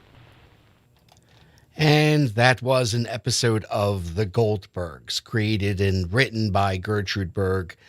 And what's really amazing about that show, like so many shows of the time, that show was done and shot live. It was aired live and filmed as it was broadcast. So they had to memorize all of that dialogue. Yeah, it's quite amazing, and there are very few people who can pull that off today, especially with the complex scripts that Gertrude Berg wrote.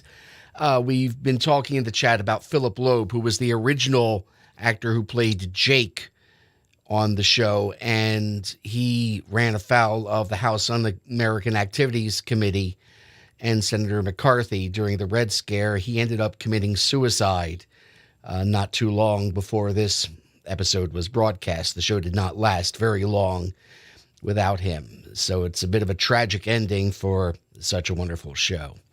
Well, not wanting to end this live stream on a down note and to fill up a few more minutes here, I've got another special selection from our work on the Idiot Box. Now, this is not a full episode.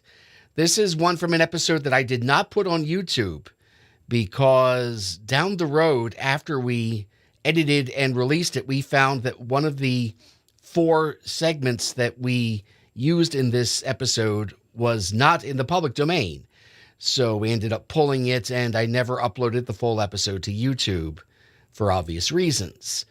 But this is from our episode on Saturday morning cartoons, and it's allegedly, well, it's actually the original from Van Buren Studios and RKO, Tom and Jerry.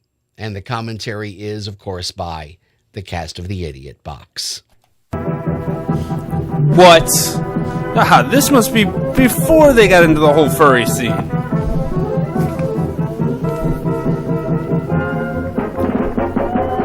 Zoetrope animation. Isn't it customary to circle the wagons? Yeah, it's also customary for Indians not to have shotguns. At least they've got a good firing rhythm down. You know, I said all this could be avoided with a few smallpox-laden blankets, but no! Blankets? All this could have been avoided with an animation budget of more than $5. Wheel of stereotypes, turn, turn, turn. Tell us the lesson we won't learn.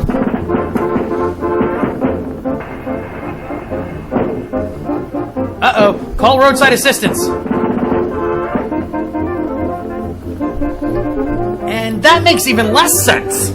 I think there's going to be too many no ways in this one to take turns. And now they're in Ben-Hur. And now they're on a Segway!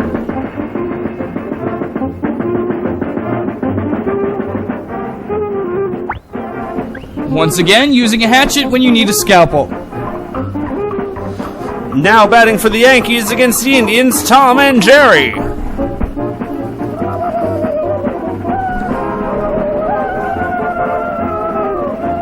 Okay, lots of no here. And now, instead of attacking, the Indians are helping them escape.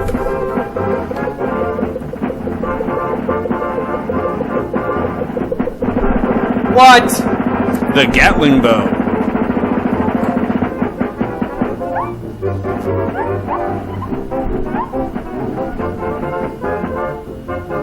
Now we show them. This our revenge for dances with wolves. Me, Big Chief Daedalus. You know, I'd call this racist, but it's such a cool move. If Indians can fly, why have they let the white man subjugate them? We're luring you into a false sense of security.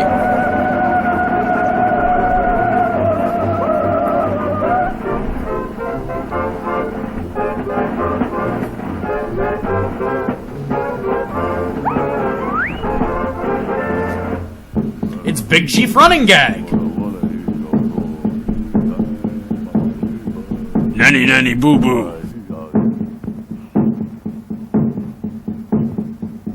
Hey, Indians got rhythm. Hi, how are ya? Hi, how are ya? Hi, how are ya? Now we make you sit through Lord of Dance.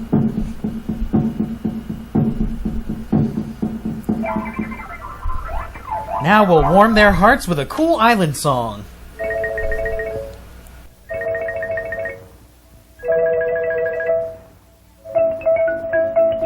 Hey, it's Dance Dance Revolution!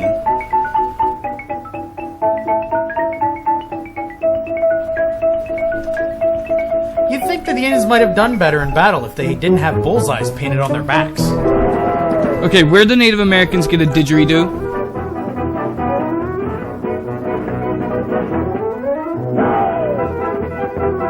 Okay, so where are all those hot Indian squalls we keep hearing about? Ah, there they are. Wow, fat men transform into hot chicks! It's the Kevin Ambiance dancers!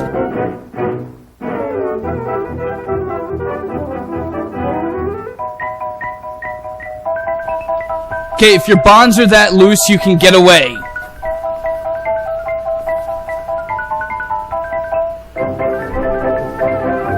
And now it's a Hawaiian fire dance. Me told you to use charcoal lighter fluid.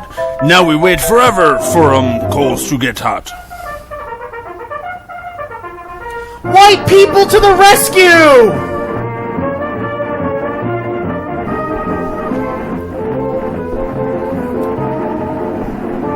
They must use the cannons for propulsion. Our star blazers! Fire the wave motion gun! Even the Luftwaffe is helping out. Oh, the humanity! As our boys march on the land, march on the sea, and march in the air, Farkle is there. Since 1942 and before. No. Yeah, even more no here. We all came back from the dead to help you boys. You boys stay here. I'll handle this. Is that Custer or Carol Channing? Oh no, Humpty Dumpty's getting away!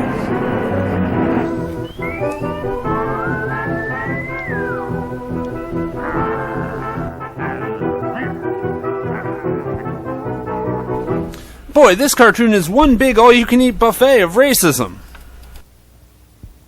Here, Merry Racist Christmas. Here I come to save the day! No. What? Does this qualify for what the hell? No, guys, I'm bowing out. My brain's gonna try and make sense of this, and I don't think I'm ready for that. Ah, look out! Enough with the cartoon crotches! If you could do that, why didn't you do that before?